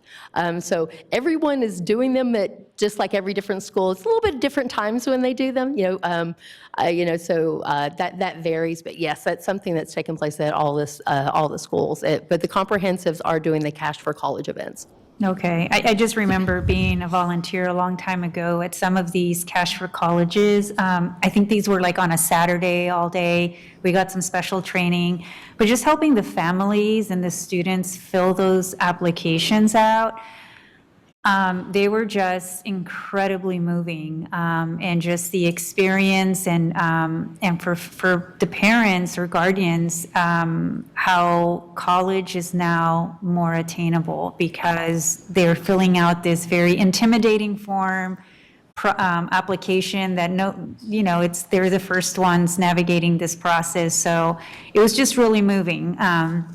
And I always really enjoyed volunteering in those types of efforts. So I'm glad to hear that this is happening at all the comprehensive high schools. I do hope that we do hear about sort of the attendance rates, completion rates per comprehensive high school, so that we can continue to have higher goals, right, in terms of completion rates, because a lot of our students start them, but they don't complete them. And I know the district has done a really good job on that, at least pre-pandemic. But we could always do more. So I just want to thank you for that. And I just had a similar question to Board Member Wu in terms of the work-based learning and how that might work with some of the CTE programs. And, I'm thinking of like the program at Rosemont High School, which is in partnership with some of the building trade. So just trying to figure out how that works, and also maximizing opportunities, because I know our mission is to prepare our students for college and career, and it's up to the student to choose which path they want to take, and make sure that it's a viable path towards a great career. So I don't know if you want to talk a little bit more about that. I can definitely appreciate the question. So for our CTE classes, there's 12 elements of high quality career technical education, and work-based learning is one of those elements. And as a matter of fact, when the state goes through their federal program monitoring, they actually look at the work-based learning that we're providing with students. So it's in the framework for career technical education and for students to have. I think a lot of times what we see is we see folks come from industry into the classrooms, and their job changes a lot, right? They're using their technical skills, but they're being pushed and pulled in a lot of directions. And for some of our folks, it's really intuitive to continue to build those work-based learning experiences. For other folks, they need some extra support. And so we have Abraham to provide that support. We have our college and career techs that are going to be providing that support. And then we have the expertise of you all to help to continue to provide that support with the networks that you bring and with the people that you're at the table with in different places in your life, to bring those partnerships to Sacramento City. So we have people who want to be guest speakers and who want to be mentors and who want to tour kids through a career exploration visit and potentially even host an intern or two. And so COVID really impacted work-based learning nationwide. I mean, there's data to show it, there's anecdotal evidence to show it.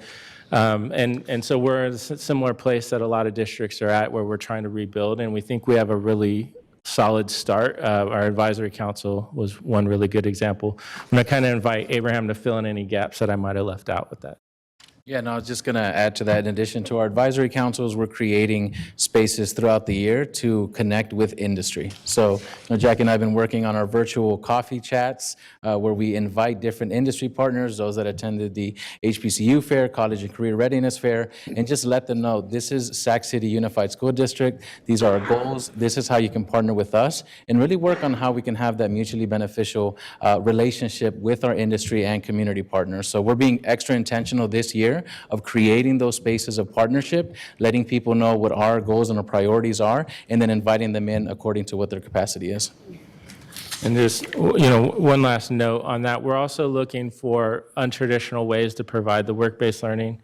So with our college and career event, we had industry partners there, some doing hands-on demonstrations, some taking time to talk with kids, talk about their career paths.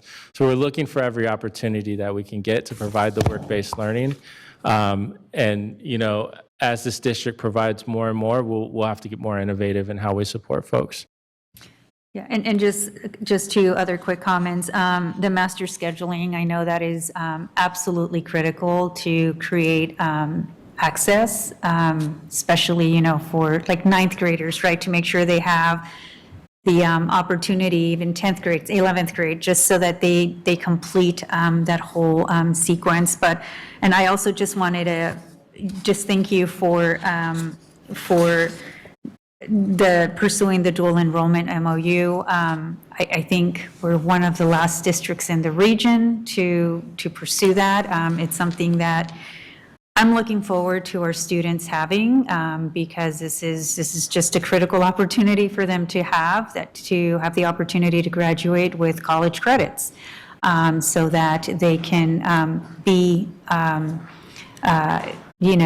can have a head start in college. So as someone who's spent 3 years in community college trying to transfer out into a UC eventually, I just think that those opportunities that we can give our students in high school are critical, so that they don't lose time, because it's where you lose engagement and motivation trying to, find your next transfer point after graduating high school. So to the extent that they have as much as possible after graduating, that is excellent. So I'm really looking forward to seeing what that looks like and when that can start being available for our students.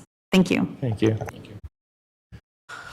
All right, Member Garcia's comments, I just wanted to note that I just once again want to tell you like how important these, and I know you guys know this, right, of how these FAFSA workshops and Castro colleges are. And it's not just for students.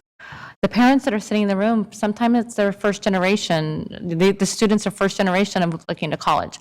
And I can attest to this because this was my case with my son.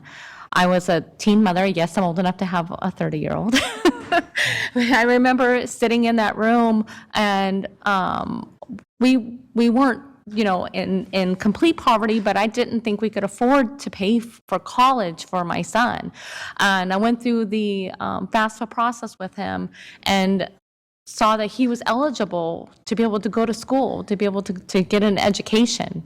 And it was a wake-up call for me after my son enrolled into college, that I enrolled into college and was able to graduate because I was eligible for that FAFSA. So I just want you to know that you're not only impacting the students, but you're also impacting the parents. And so, sorry, it's kind of raw, and I just want you to know that because it does make a huge difference. And so I guess the big question is, how can we help? How can we help spread the word? Is there a social media campaign? Is there things that we can mail out? How do we get it out to our communities to help other parents know that this is available for their students and for them? I think definitely that would be something that Christina would be interested in speaking with. Our communications department has been fantastic in sharing out information. We, give them little blurbs and they get it out lickety-split. But, I think that that's something that even going forward, the more input that you guys have as, being in the community and hearing what the questions that our families are asking, those are the kinds of things I think would be helpful for us to have, like a FAQ, right? And FAQ and SUSD, right? The other thing to be noting is that the legislation, AB 469, actually was passed, and it is something that the expectation is everyone will either do the California Dream Act, the FAFSA, or a waiver. So really, we have as a state, embrace the concept. Exactly what you're saying from your heart is it changes lives, right? It changes not only our young people's lives, but it can change our lives as well. And so I think that, maybe we can let Christina know when she is back that you guys are on board and literally on board. Haha.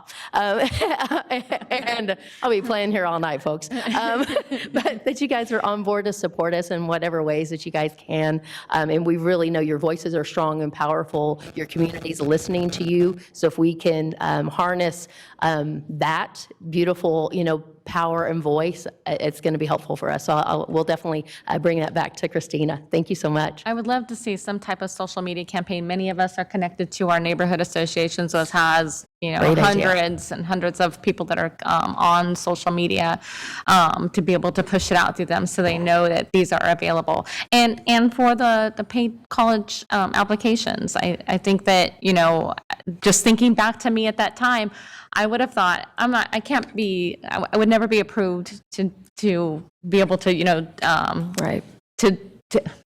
Let me gather my thoughts because I'm getting emotional, sorry.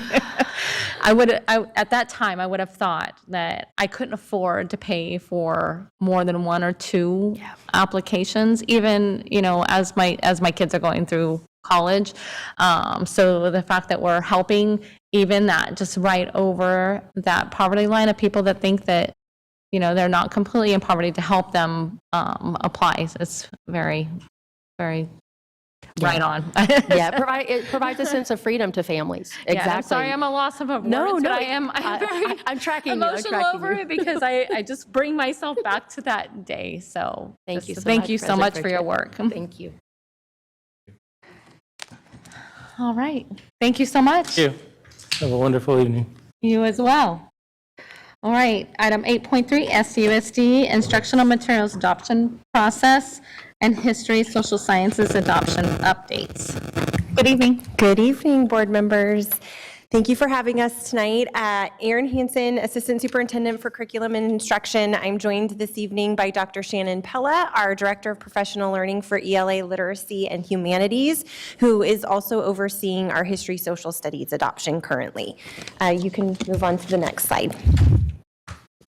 We are here this evening to give you an update on both the instructional materials adoption process in general and the History Social Studies History Social Sciences adoption that is currently in progress. So as you see here, we have our core value. Every system is perfectly designed to get the results that it gets. And so one of the things that we will be sharing with you this evening is how we are using this process to improve outcomes for our students by following a very detailed chain of events in order to ensure that we have all of the community voices that we need in order to adopt materials that reflect the needs of our community. So you'll see how that ties in here.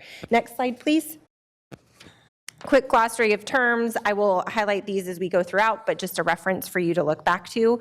Next slide.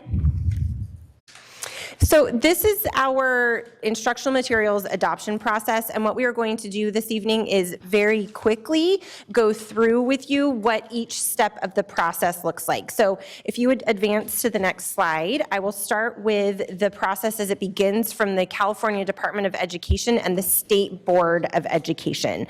Next slide. So at the state level, content standards are adopted first, and those are initiated by special legislative direction. So if standards are going to be changed, that's at the discretion of the legislature. So once then the state develops curriculum frameworks that are based on those content standards. Again, that's initiated by specific legislative funding, and each framework has an evaluation criteria, which is then used to evaluate instructional materials that publishers create. So once the content standards have been adopted, once the curriculum frameworks have been adopted by the state, then publishers provide instructional materials that are reviewed by the State Board of Education, and they then make recommendations about the instructional materials that school districts should use throughout the state. So there's a process that has to happen before we can initiate our process, and that all begins with the state. Next slide, please. So this is you have 3 slides in front of you, 7, 8, and 9. I'm not going to go into each one in detail, but what I want to point out to you on these slides is that it goes by content area. So for example, arts education, there were standards that were adopted in 2019. The state then adopted the curriculum framework in 2020, and then adopted state instructional materials that they recommend that districts can then select from. So if you go through each one of these slides, you'll see that they are highlighted: arts education, career technical education, computer science. Next slide, please.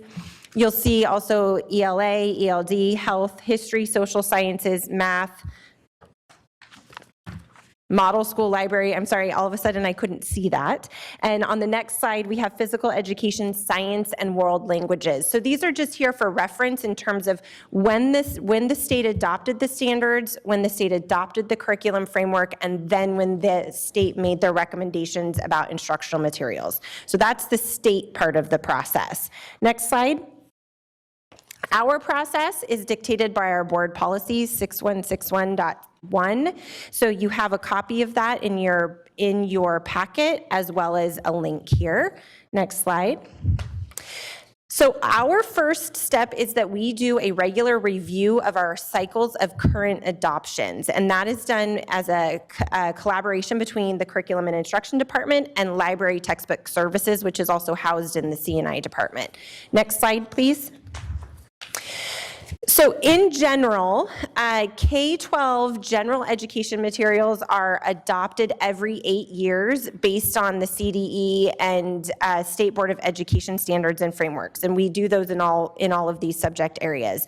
The advanced placement instructional materials are adopted every 6 years based on College Board requirements. So there's a little bit of a strange overlap there with the 8 and the 6. You'll also note that there are a variety of factors that contribute to when we're able to follow through on those next steps for the adoption, having to do with we need to be strategic about adoptions and not doing a whole bunch of them at the same time, so we have to stagger them. That is for a number of reasons. One is related to funding, but another is that if we are going to adopt instructional materials, our teachers need to then receive professional learning and learn how to use those and transition into them. And so adopting multiple subject matter instructional materials at the same time is a heavier burden. So we try to spread those out. So there's a number of factors that contribute there. If you look at the next slides, and I'm not going to go through each one of these, but what I want to point out to you on this first one, so this is the science adoption cycle. So if you'll look at the top, Science K-5 Amplify, that we adopted that this year. So you see 2022-23 was the adoption year. Because it's K-12 general education, we adopt it for 8 years, and then the end of the adoption is 28-29. So we'd be looking to adopt again at the end of that, in the 9th year is the target. And then you'll see that the AP there are different lengths of time with AP, different pieces move at different rates depending on what the publisher has laid out, what the state has laid out, et cetera. Next slides, you'll see these are just for reference. You have the math adoption cycle. Next slide is ELA and ELD. That's followed by electives. Then you have world languages, and then history, social sciences, which brings me to I'm not quite ready yet, almost to Dr. Pellet. Next slide, we have one more. There we go. So the next step after we review those cycles of current adoptions and we identify when are we able to actually implement these adoptions based on the factors that we discussed, then we request the budget in a collaboration and partnership with budget services. So on the next slide, you'll see recent adoptions and when they have taken place and the budgeted amount. So you see math, $5 million in 2014-15. We had K-12 in ELA, ELD in 16-17. And then in the last 2 years, we've adopted science for 6 through 12 and science for K-5. We are now in that current adoption of history, social sciences, K-12. And you see that the budget is $13 million. That includes not only the actual instructional materials purchases, it includes the online access, the teacher materials, the student online access, and it includes professional learning. So that budget encompasses all of that. And it also includes all of the work that we do ahead of time and working with our teachers to pre-screen and pilot and evaluate all of the materials. Next year, we are planning a world languages adoption. Next slide. Oh, thank you, we're right here. So the next piece, once we have the budget, we then launch the instructional materials adoption process. And that's what we are in the middle of right now for history, social sciences. So I'm going to hand it over to Dr. Pella to walk you through what that looks like in practice since we're in the middle of it right now.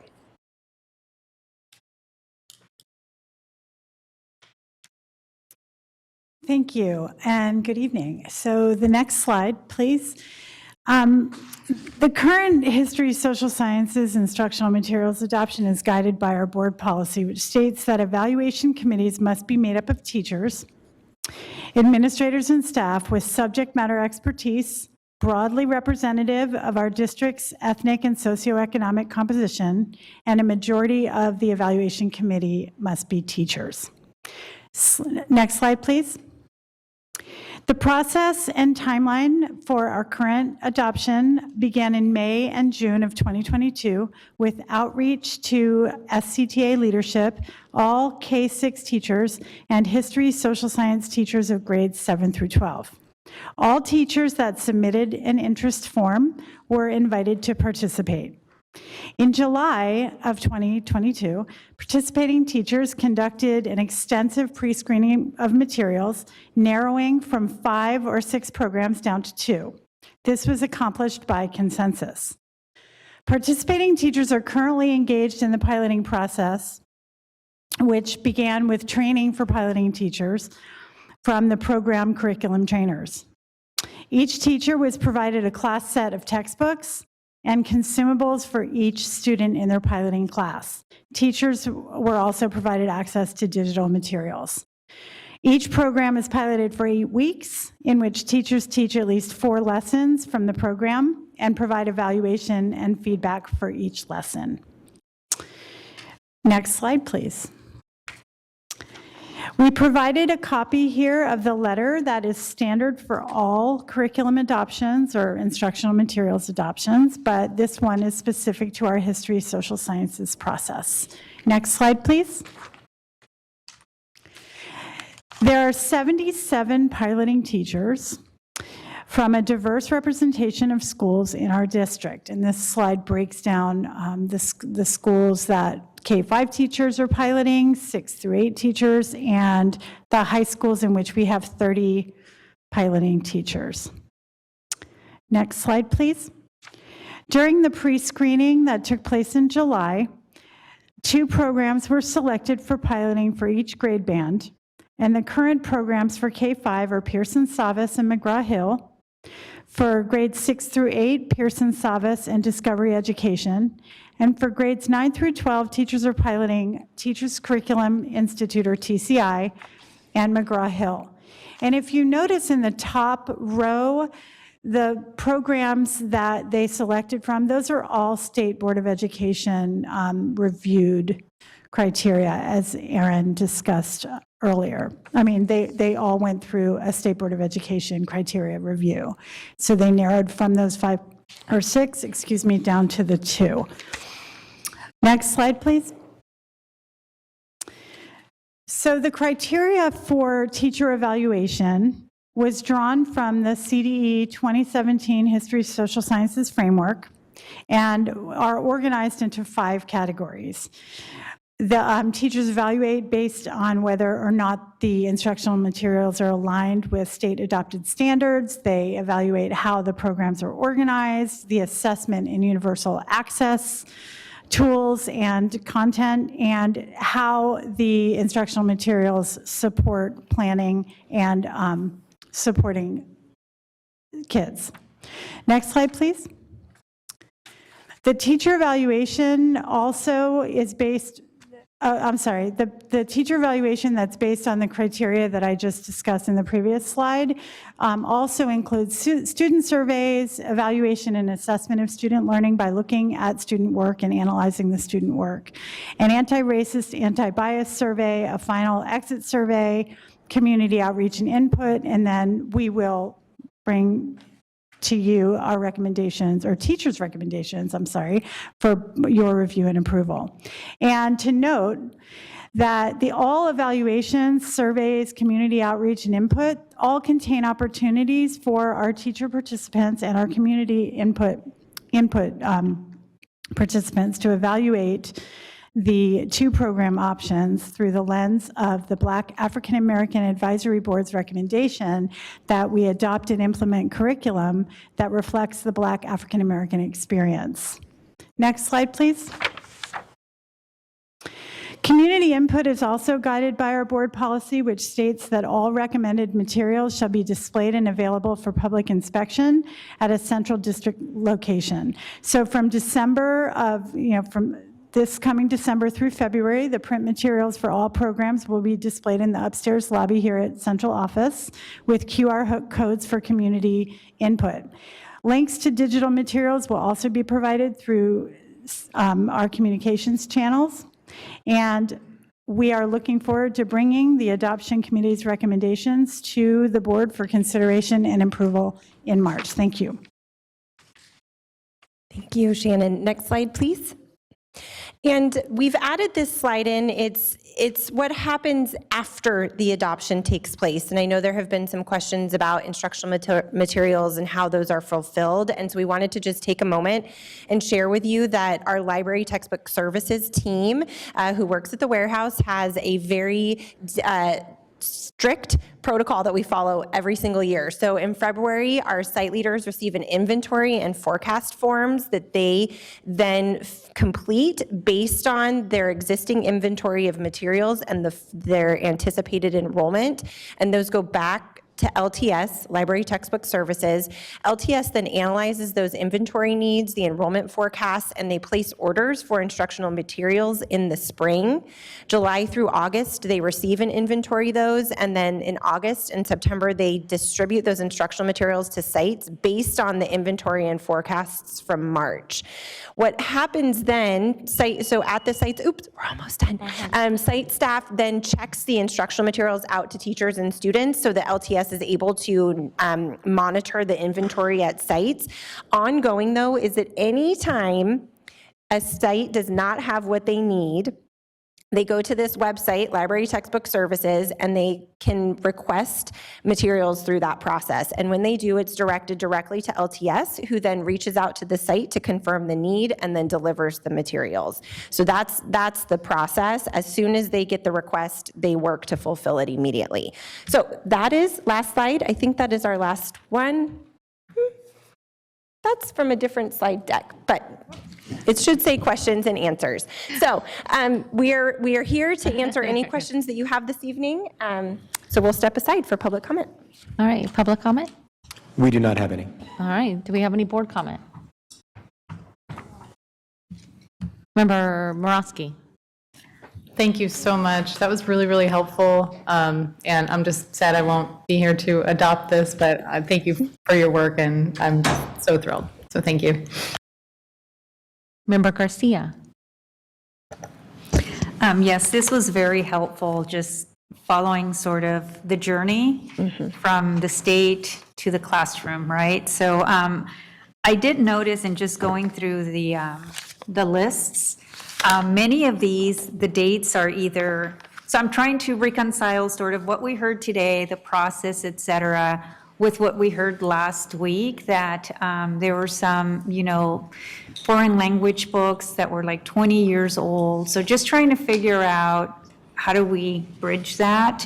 And then noticing that the end of adoption dates, you have a lot of them that are like yesterday or, a few years ago, or maybe coming up real soon. So I'm just wondering, is this typical of how many sort of materials are near expiration or have expired of the district? And because of the fiscal crisis, so I know that was a big impact. So I'm just trying to find sort of if it's typical, if it was due to the fiscal crisis primarily, or if it's just about making sure there's money in the budget to try and stay as current as possible. So it's difficult for me to answer what is typical because I've not been doing this throughout the course of these adoption cycles. What I can speak to, and I think the one that you're referring to that has a lot of end of adoption dates, is the math adoption cycle. And so what I can share with you on that is that the CDE and State Board of Education have not yet adopted both the content standards and the framework and the instructional materials. So we're waiting on that process from the state. So math after world languages is next. And so Michaela Fetzer is here, who is our Director of Professional Learning, who oversees math, and I can invite her up to share some more about that if you'd like some more details tonight. But we're still waiting on the state process was delayed. So that's part of what's happening with math there. In all honesty, I'm not really sure why we've waited so long on world languages. I do know that we've been in this, there's a cycle of trying to prioritize, right? And in the last 6 or 8 years, we've adopted math, English language arts, science, now we're doing history, social studies, world languages is next, and so then we will start doing that again. And so, yes, fiscal challenges completely contribute to that. I will also say, for example, history, social sciences last year, we knew that we needed to do this, and we needed a coordinator in order to be able to make it happen. And we actually hired Dr. Appella as our history social studies coordinator in March, and then she applied for and was appointed as our director of professional learning, overseeing this area as well as others. So there's also staffing constraints, right, and bandwidth of staff and being able to manage this process. Last spring, our science coordinator, now MTSS director Matt Coleman, shared with you our science adoption for K-5. And if you'll remember, there is a great deal of work that goes into that process, and the data analysis piece is very heavy. And as Shannon shared today, the importance of really engaging our teachers and our community in and getting their input to make sure that this decision is really reflective of the needs of our community is a very lengthy, important process that we need to take very seriously. And so we have to prioritize, and that can create delays. But what I can tell you is our team, as part of our strategic planning and thinking about how we manage this process, is going to be analyzing where we are in the adoption cycles and planning those out further than a year in advance. So it's, we know history, social science right now, world languages, but what we need to come back now with is a plan for what that looks like over the course of the next 8 years, so that we don't have that delay again. Yeah, I think that would be very helpful to see beyond a year, because there are quite a bit of one-time funds that can be set aside to make sure that textbooks are current, right, regardless of subject matter. But this was very helpful. Thank you. I know it's a very lengthy process, so thank you for once again reminding us that it's a very inclusive process from beginning to end. And so by the time it gets adopted, it's been very well vetted and piloted and everything, starting from the state level, right? So it's a very curated, I think, result. And so sometimes we forget that. So thank you. You're welcome. I encourage you, after Thanksgiving break, the materials will be upstairs in the lobby. So I encourage you to take a look, and then you'll also be receiving the digital connection or links via email too. So you'll get a little preview. That's great. Well, I agree with all the comments that have been made. I'm looking forward to the adoption. And I just want to say thank you for kind of showing what happens next, because I don't think that's ever been in a presentation like that. So just thank you for the work. I'm looking forward to having you back. We will be here. All right. Thank you. You're welcome.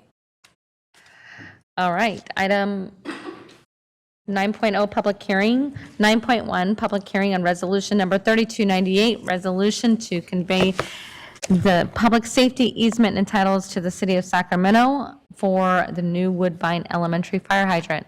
Hello, Mr. Browning. Good evening, President Pritchett, board members, Deputy Superintendent Allen. In accordance with Education Code Article 15, we are required to follow and allow the public the opportunity to comment on any time the district intends to grant an easement or dedicate real property to another public entity.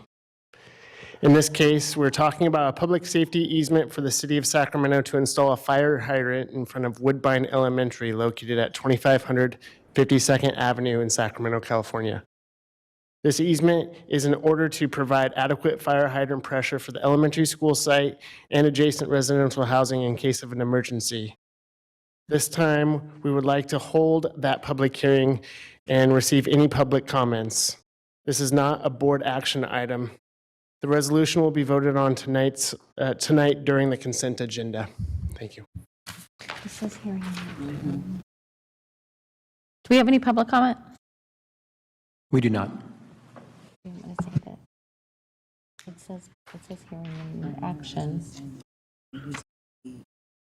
Okay. We have a quick correction on the agenda. It does say hearing and action on the agenda, but it's just a hearing, and then we'll take action on the consent. That is correct. You have to take action after the hearing closes, so they have to be two separate items by law. Okay, all right, thank you for that clarification. Well, I don't know about anybody else, but I'm excited that there's a fire hydrant in front of one of our schools. All right, so is there any board comment? Okay, thank you, Mr. Browning. All right, item 9.2, public hearing AB 1200 disclosure and approval of agreements to provide Premier Access Dental for SEIU active employees, Teamsters active employees, TCS active employees, and UPE active employees, non-representative active employees. That's a mouthful. It is. Good evening. The district has committed to pay 100% of the cost of the Premier Access Dental Plan for active employees and their dependents for the following employee groups: SEIU, Teamsters, TCS, UPE, and also non-represented employees. The Premier Access Dental Plan will be effective January 1st, 2023, sorry. And the total ongoing cost of this addition will be $510,277 and across 3 years, and will be funded with unrestricted and restricted general funds. And as part of the AB 1200 disclosure approval process, I'm asking for the board's approval for these MOUs. Thank you. Is there any public comment? No public comment? No, there's not. All right, do we have any board comment? Member Garcia? I just want to thank you for bringing this MOU before the board. I'm actually very excited to approve this MOU. I think this is an incredible benefit to these particular employee groups, bringing parity in the dental health coverage. And as someone who grew up in a very large family, my dad, through his labor union, was able to get a very generous dental health care plan where 5 of his 8 children were able to have braces, even though we were not a wealthy family by any stretch of the imagination. But that is something that can, change lives. And so it's just great to see that we have afforded this to our employees. And again, it brings parity with other employee groups. So now more of our employees and their children can have straight, healthy, pearly whites. So thank you. You're welcome. And with that, I will move. Okay, we have no other comment. I had to make sure there were no other comments before it was moved. All right, I have a motion and a second. Deputy Superintendent Ellen, can you please take roll call? Oh, sorry. Student preferential vote? That's been the first one all night. Aye. Member Pritchett? Aye. Bless you.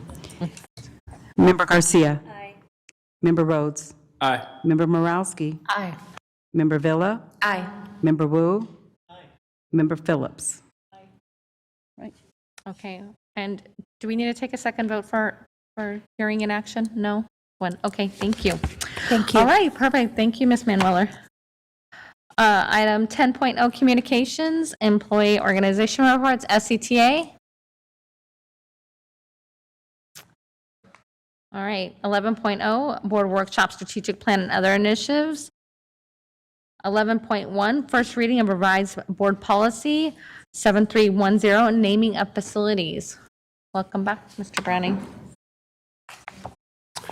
Hello again, President Pritchett and board members, Deputy Superintendent Allen. Tonight is the first reading of the revised board policy BP 3710, the naming of facilities. Tonight's acronym, one and only acronym.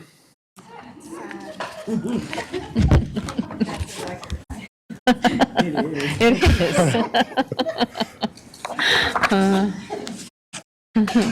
Okay, so our current board policy was first adopted in the late 90s and last reviewed in 2001, so it is a little outdated. The policy itself is quite short, and there is currently no real alignment between the district's mission, vision, core values. And it really focuses on the naming of facilities after individuals. You can also name facilities after geographic locations, but it really doesn't provide any more opportunity than that. It does not provide for even us to name a school after any kind of academic focus. And so the policy is really restricted in that manner. And it outlines community involvement in the process, but it does not have anything to help ensure that the community involvement is of quality nature with a diverse range of voices.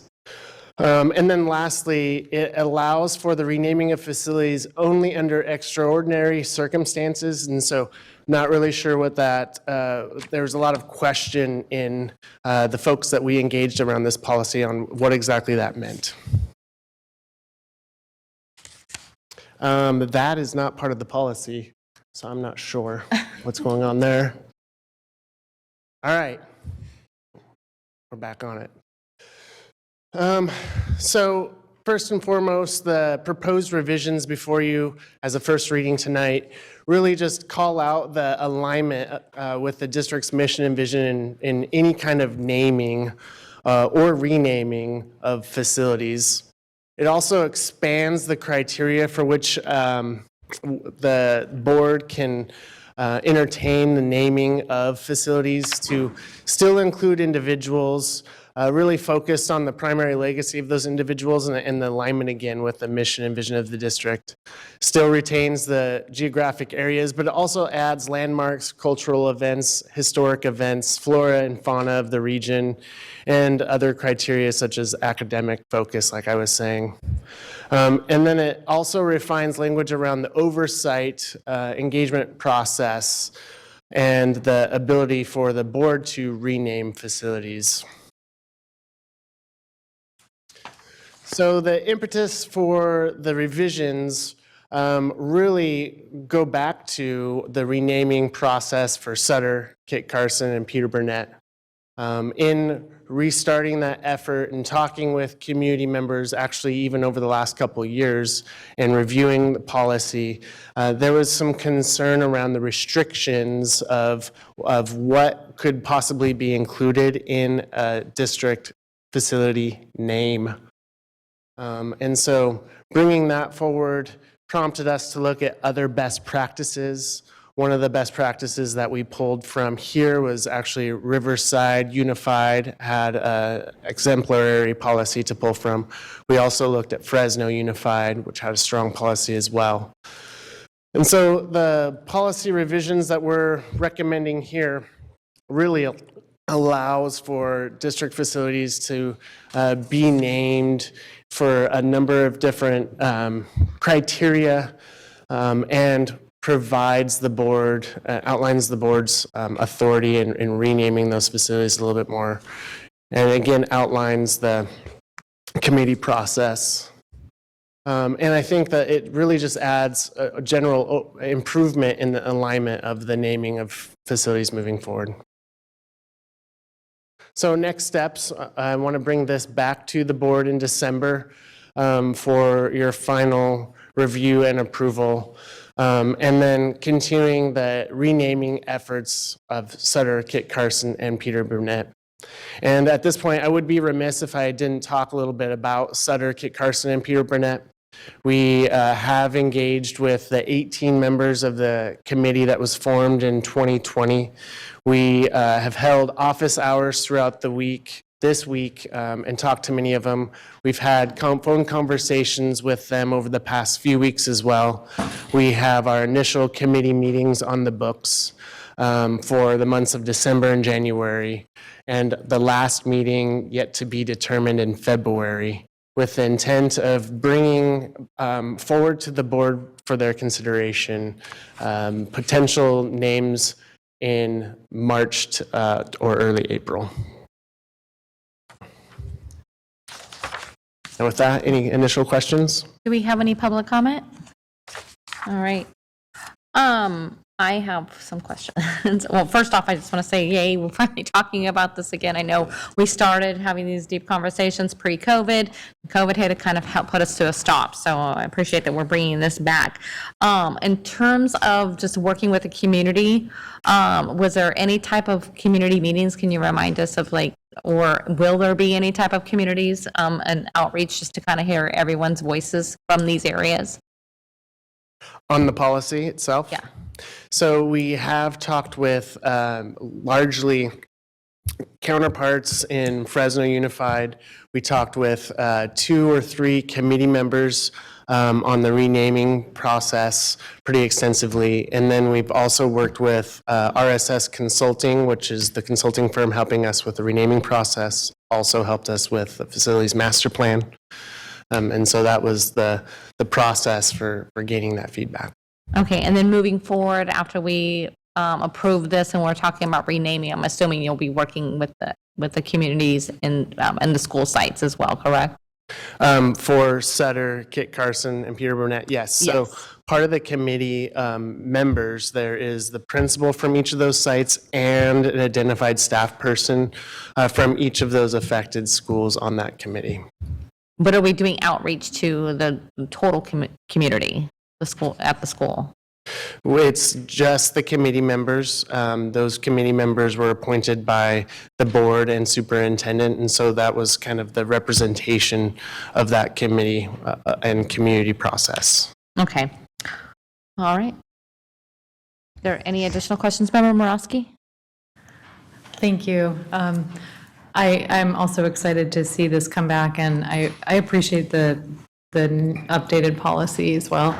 I would just ask you to consider, I don't know if, the board wants to consider adding this to the policy, but to the extent we're changing names because, we don't think that the names reflect the values of our district, or, there's some reason that's driving it, I think just it's important for the historical record to understand why. So I would consider, when we bring, I don't know if it's a resolution that you bring forward to change the name, but just to really document why we're doing it. I think it's important just to be specific about, it's named for this person, that doesn't reflect our values because of this, just to be specific and transparent in why we're doing things, just for the historical record, I feel like is important. So that is my request. Thanks. Thank you, Member Morosky. All right, not seeing any other board comment. This is a first reading, and we'll bring it back. Thank you. Thank you. Don't go anywhere. Item 11.2, approve naming of O.W. Erlewine Science Lab to Anita Warmack Children's Science Lab. Thank you, Board President, members of the board, Deputy Superintendent Allen. I'm Nathaniel Browning again, and I am graced with the esteemed principal, Mr. Chapman from O.W. Erlewine. I'm just going to tee it up and then let His Grace take us through the rest of the presentation. So we have 2 acronyms during this presentation.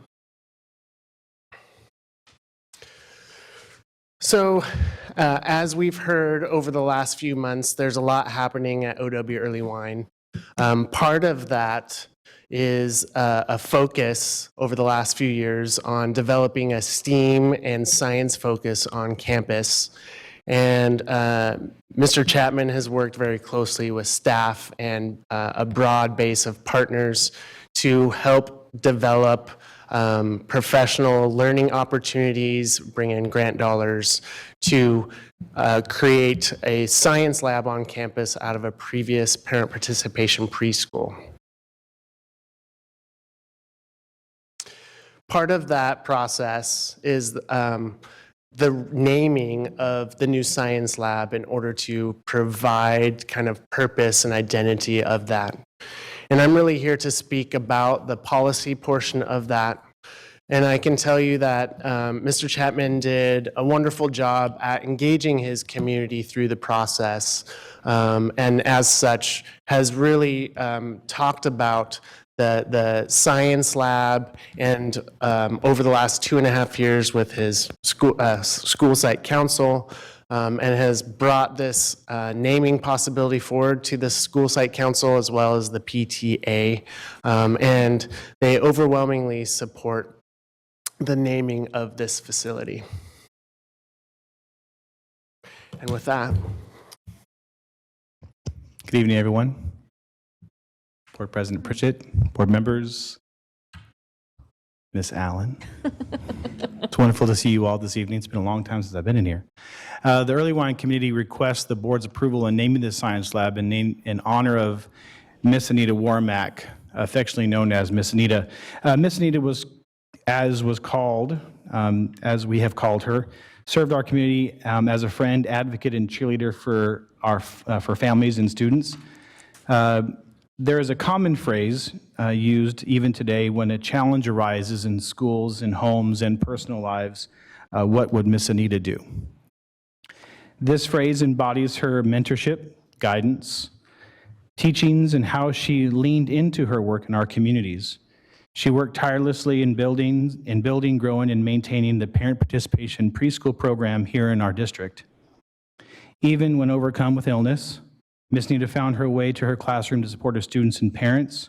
Her calm, stoic, and unwavering love for children and learning defined her commitment to her work and her service. While she led by example, she was always shoulder to shoulder with colleagues, families, in finding creative, responsive, and loving ways to educate children and their families. The Parent Participation Preschool program is one that attempts to educate parents so that they are more thoughtfully able to support their own children's learning, schools, and communities. The impact of Miss Anita's work stretches across generations, and the ripples of her service will touch the lives of generations to come. When we were thinking about I've been at so many different schools, thinking about Early Wine and reimagining our school during the pandemic, our leadership team was thinking about approaches for instruction, targeted instruction, and also thinking about project-based work to make classes more inclusive, certainly more responsive to our students' needs. And we were thinking about not just teaching moves, but more of curriculum pedagogy. And we sadly lost Miss Anita in June of 2020. And because of the pandemic, there wasn't any real closure. The community was never able to have the opportunity. There was a very well-received and attended kind of drive-by. We were doing lots of drive-bys in those times to say goodbye to her. But there was no real deep connection to her work. And so when we were thinking about this reimagining and the science lab, building the science lab and creating the space, both an indoor space and outdoor space, which I hope you all will come by and see. It's absolutely beautiful. And truly represents who she was, not just as a person, but as a servant of our community. Overwhelmingly, her name was, we're using her space. And in such, we wanted to ensure that it embodied all that she stood for. And when you're thinking about going forward, you have to think about where you've been. And certainly in thinking about where our community has been for the past 32 years, you can't think without Miss Anita. So overwhelmingly, I can say it's going to be very well with our grand opening tomorrow will be very well attended. But overwhelmingly, her name is something that we want to kind of keep alive in our community and be reminded that service is something that's important, not just for us as adults in our teaching, but for something for our students to be very thoughtful of and how the ripples of their service will impact their communities.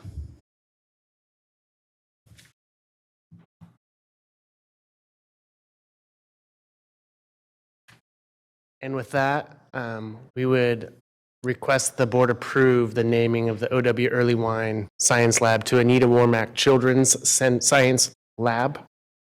And do you want to invite them again for tomorrow? Would love to have you tomorrow at 9 o'clock. We're having a media event and grand openings ceremony. Mr. Warmack, Mark Warmack, is going to be there to do the ribbon cutting. We've had him as a part of this process. It was a surprise for a while because we were building it for 2.5 years. It started with budget revisions during the pandemic in 2020, and then continuing through the last couple of years, and finally culminating to tomorrow's event. And with that, do you have any questions? Do we have any public comment? We do not. Okay. I have no questions, just gratitude. I got to say that OW Early One is a very unique school. My children went there, and my 25-year-old was one of Miss Anita's littles. And I was one of her students prior to me coming onto this board, and I will forever be grateful for that.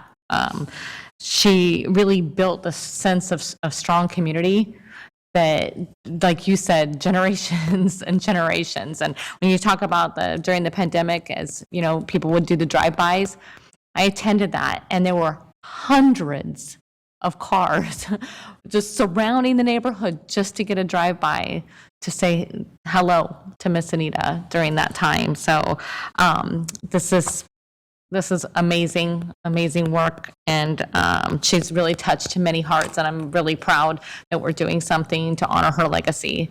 So, Member Morosky, I'll let you speak, but I would love to make this motion. No, I'll let you speak first. Absolutely. Okay, Member Morosky, go ahead. No, I'm not going to cut ahead of you on that.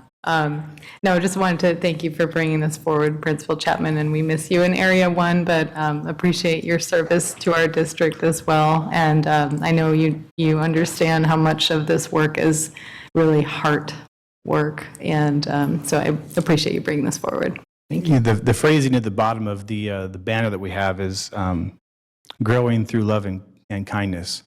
And it's something that we embrace deeply at our school and in all the schools that I've served at. And really, she's one that led that by example. When I think about the word, it's stoic. She's just a calm presence. And even my wife was a dear colleague of hers, and when things come up that are tough, that phrase lives on literally every day, every week. You know, what would Miss Anita do? And it guides you, it calms you, and it helps you lean in, because we not often lean in the right ways. And particularly, it gets difficult when times are tough in schools, like had they've been, and what would she do? And she'd find a way. So I often ask myself that many times. All right, well, with that, I'd love to have the privilege of making the motion to approve the naming of OW Early Wine Science Lab to the Anita Warmack Children's Science Lab.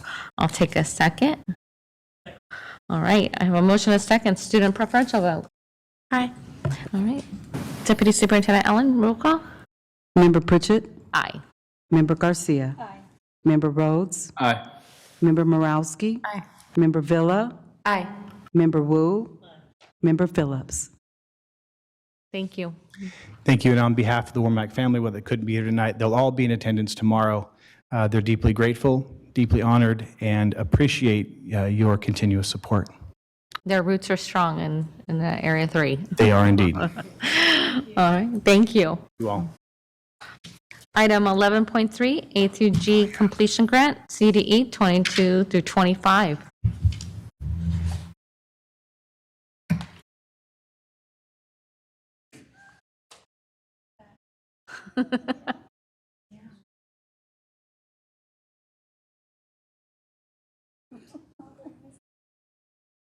What's that? Oh, yeah. Good evening again. Okay, Vanessa Butrago, one of our instructional assistant superintendents, and I are here this evening to share with you the plans for our A to G incentive grant.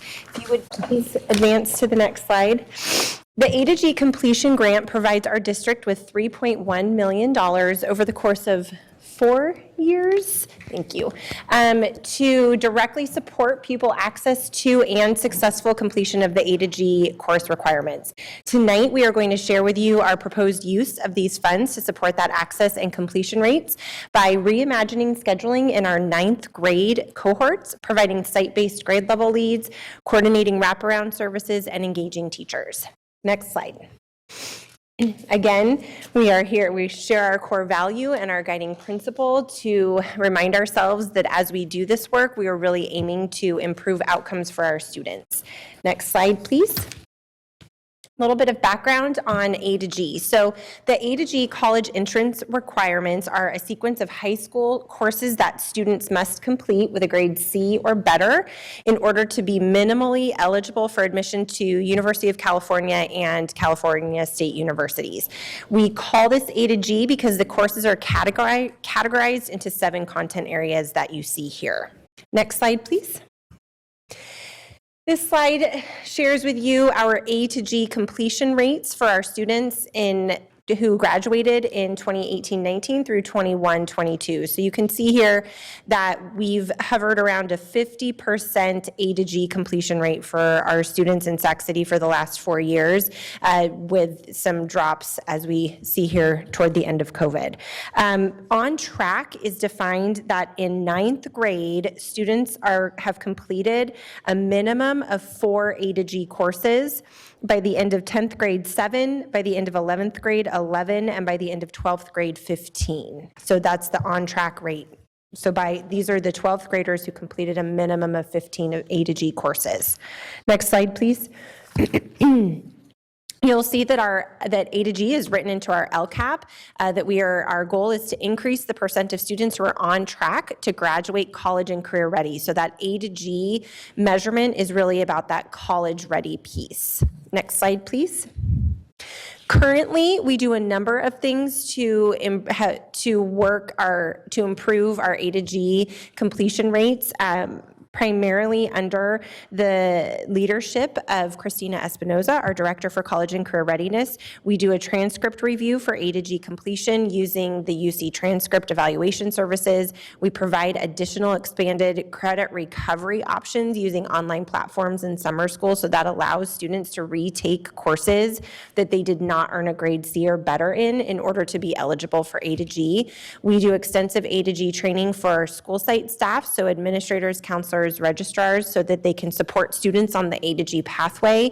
And then we have a central district infrastructure to support the sites as well.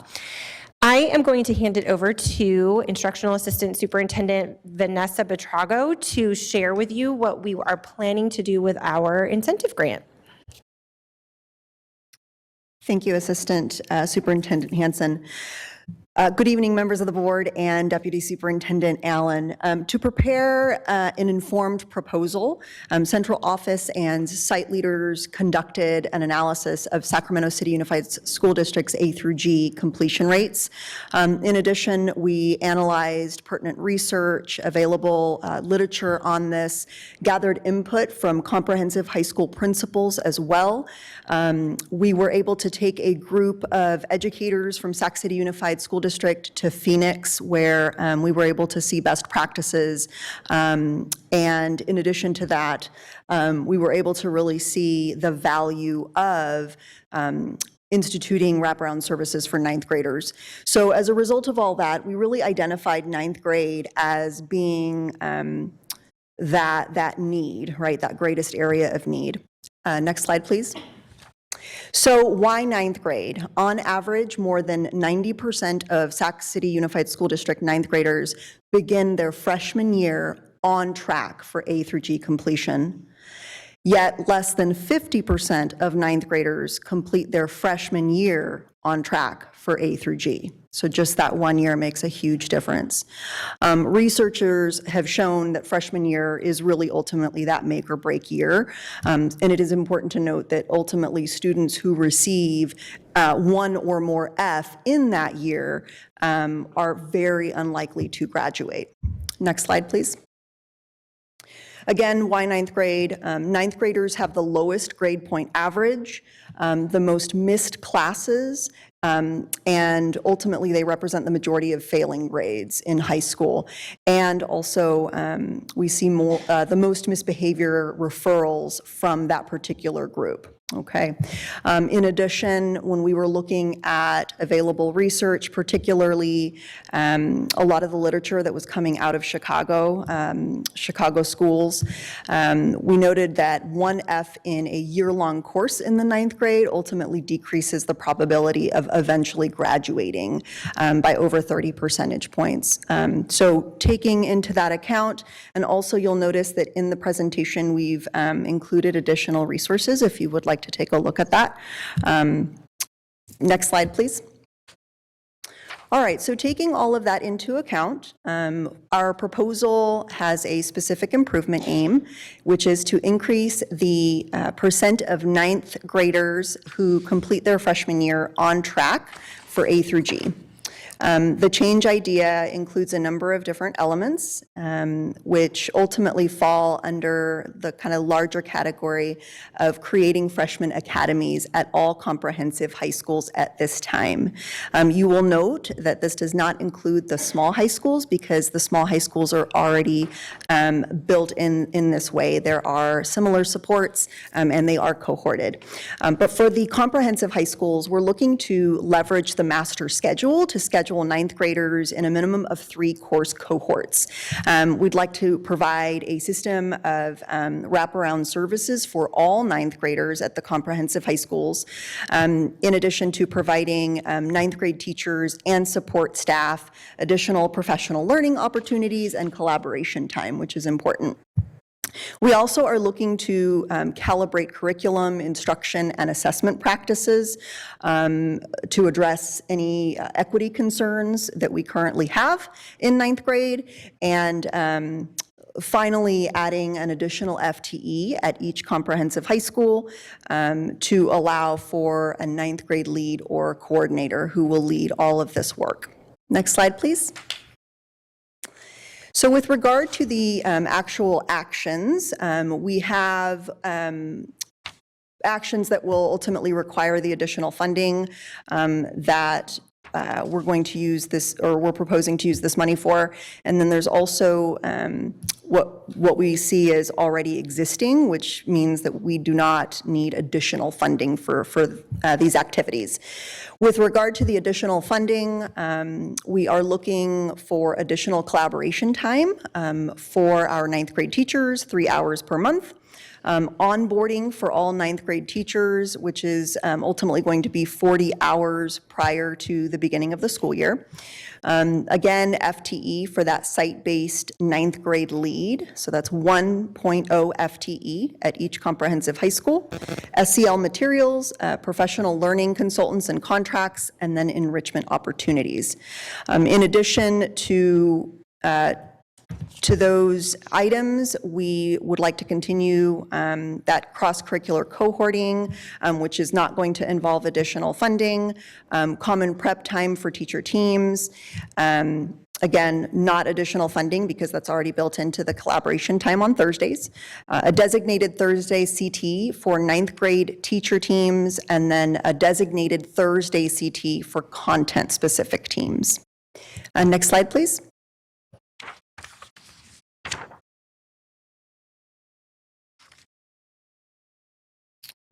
Well, there should be another slide.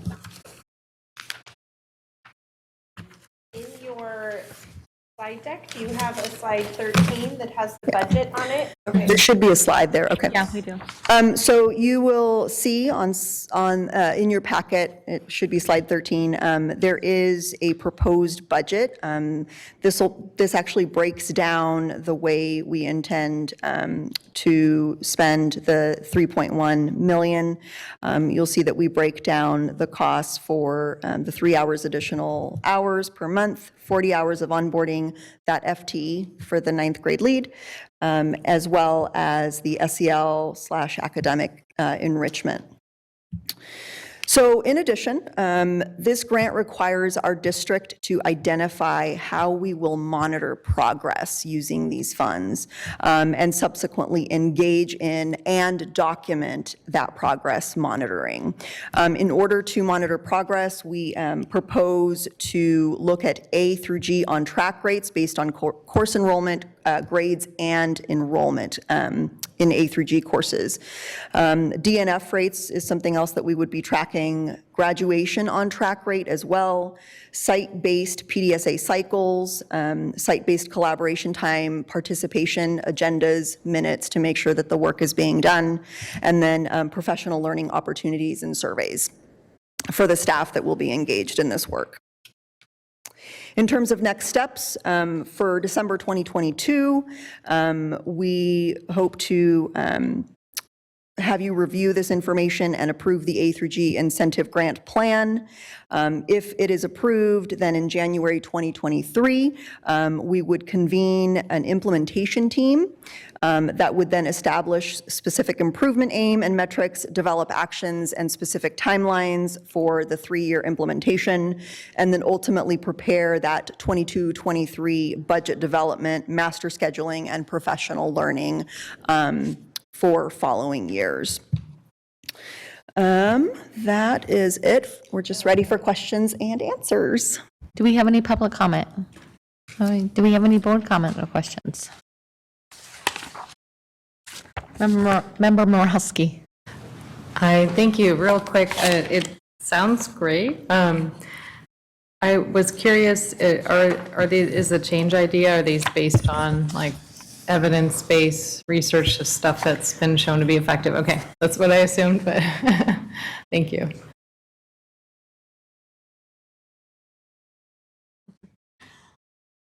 All right. Member Garcia? So just have a quick question. On slide 5, you have the completion rates. So it's been hovering around 50%. What's the enrollment rate? So it's 50% of what? Of all students? Yes. Okay. So when we said that 90% of our 9th graders begin 9th grade on track, that's 90% of all 9th graders in our system. And this 50% that we talked about is the total number of students, is the 50% of the total number who are still enrolled in 12th grade. Okay. Okay. So, for example, in 21-22, 49.7% of all 12th graders exiting our system met A to G completion rates. So 49.7 had completed 15 A to G courses at minimum. Okay, yeah, because the enrollment is always higher than the completion, right? Because many of our students are enrolled, but they just don't complete. So the total, the denominator is our full enrollment, is every single student that's enrolled in 12th grade. And then the numerator would be the number that completed the 8 at 15, a minimum of 15 of those. Okay. Okay. And then, and then I think the committee or the team is going to set the target rates in terms of how much what the goal is to increase by year to year.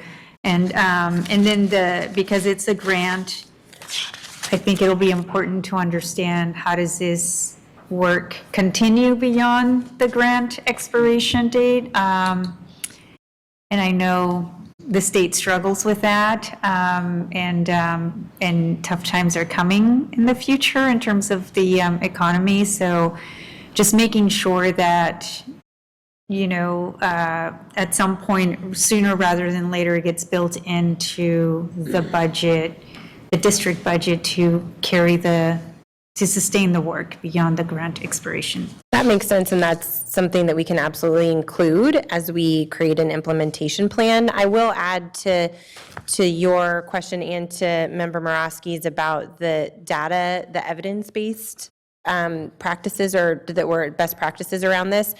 The core districts of California have a 9th grade breakthrough, they call it, what is it? The breakthrough learning cohort.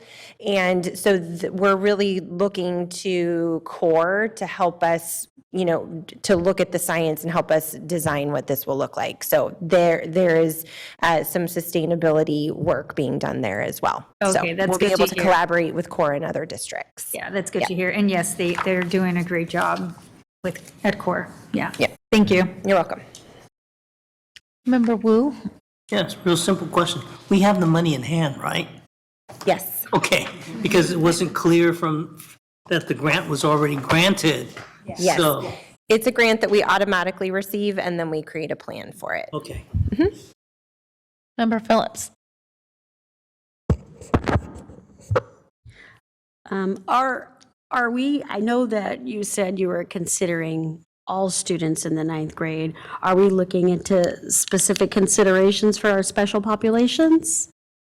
So when we convene our committee, the planning committee in January, absolutely looking at our student groups and identifying who our target students are. So when we're talking about an improvement aim and increasing the percent of students who are graduating with A to G completion, we need to be looking at those student groups and not just saying overall who's graduating having met these criteria, but are each student group also meeting that target goal?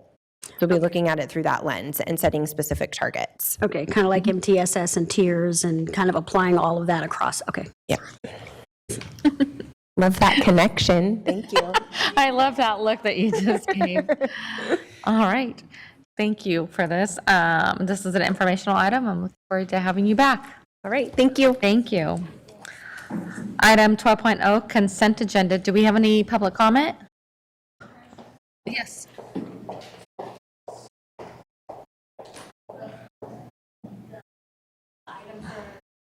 Can you turn on your mic? Sorry. You recorded.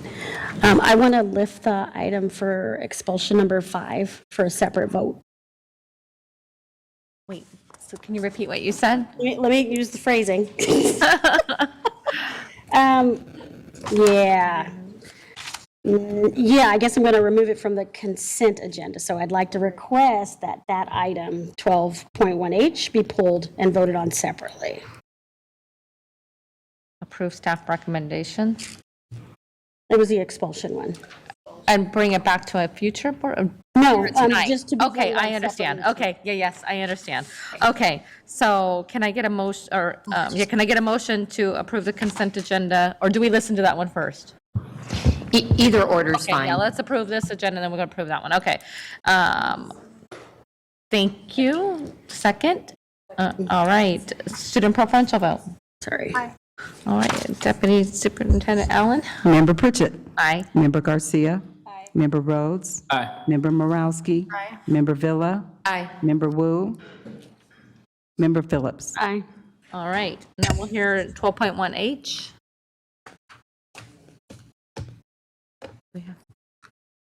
Do we just need a No second discussion, just a vote. Oh, okay, gotcha. All right, can I get a motion? All right, a second? All right, student preferential vote? Aye. All right, Deputy Superintendent Allen?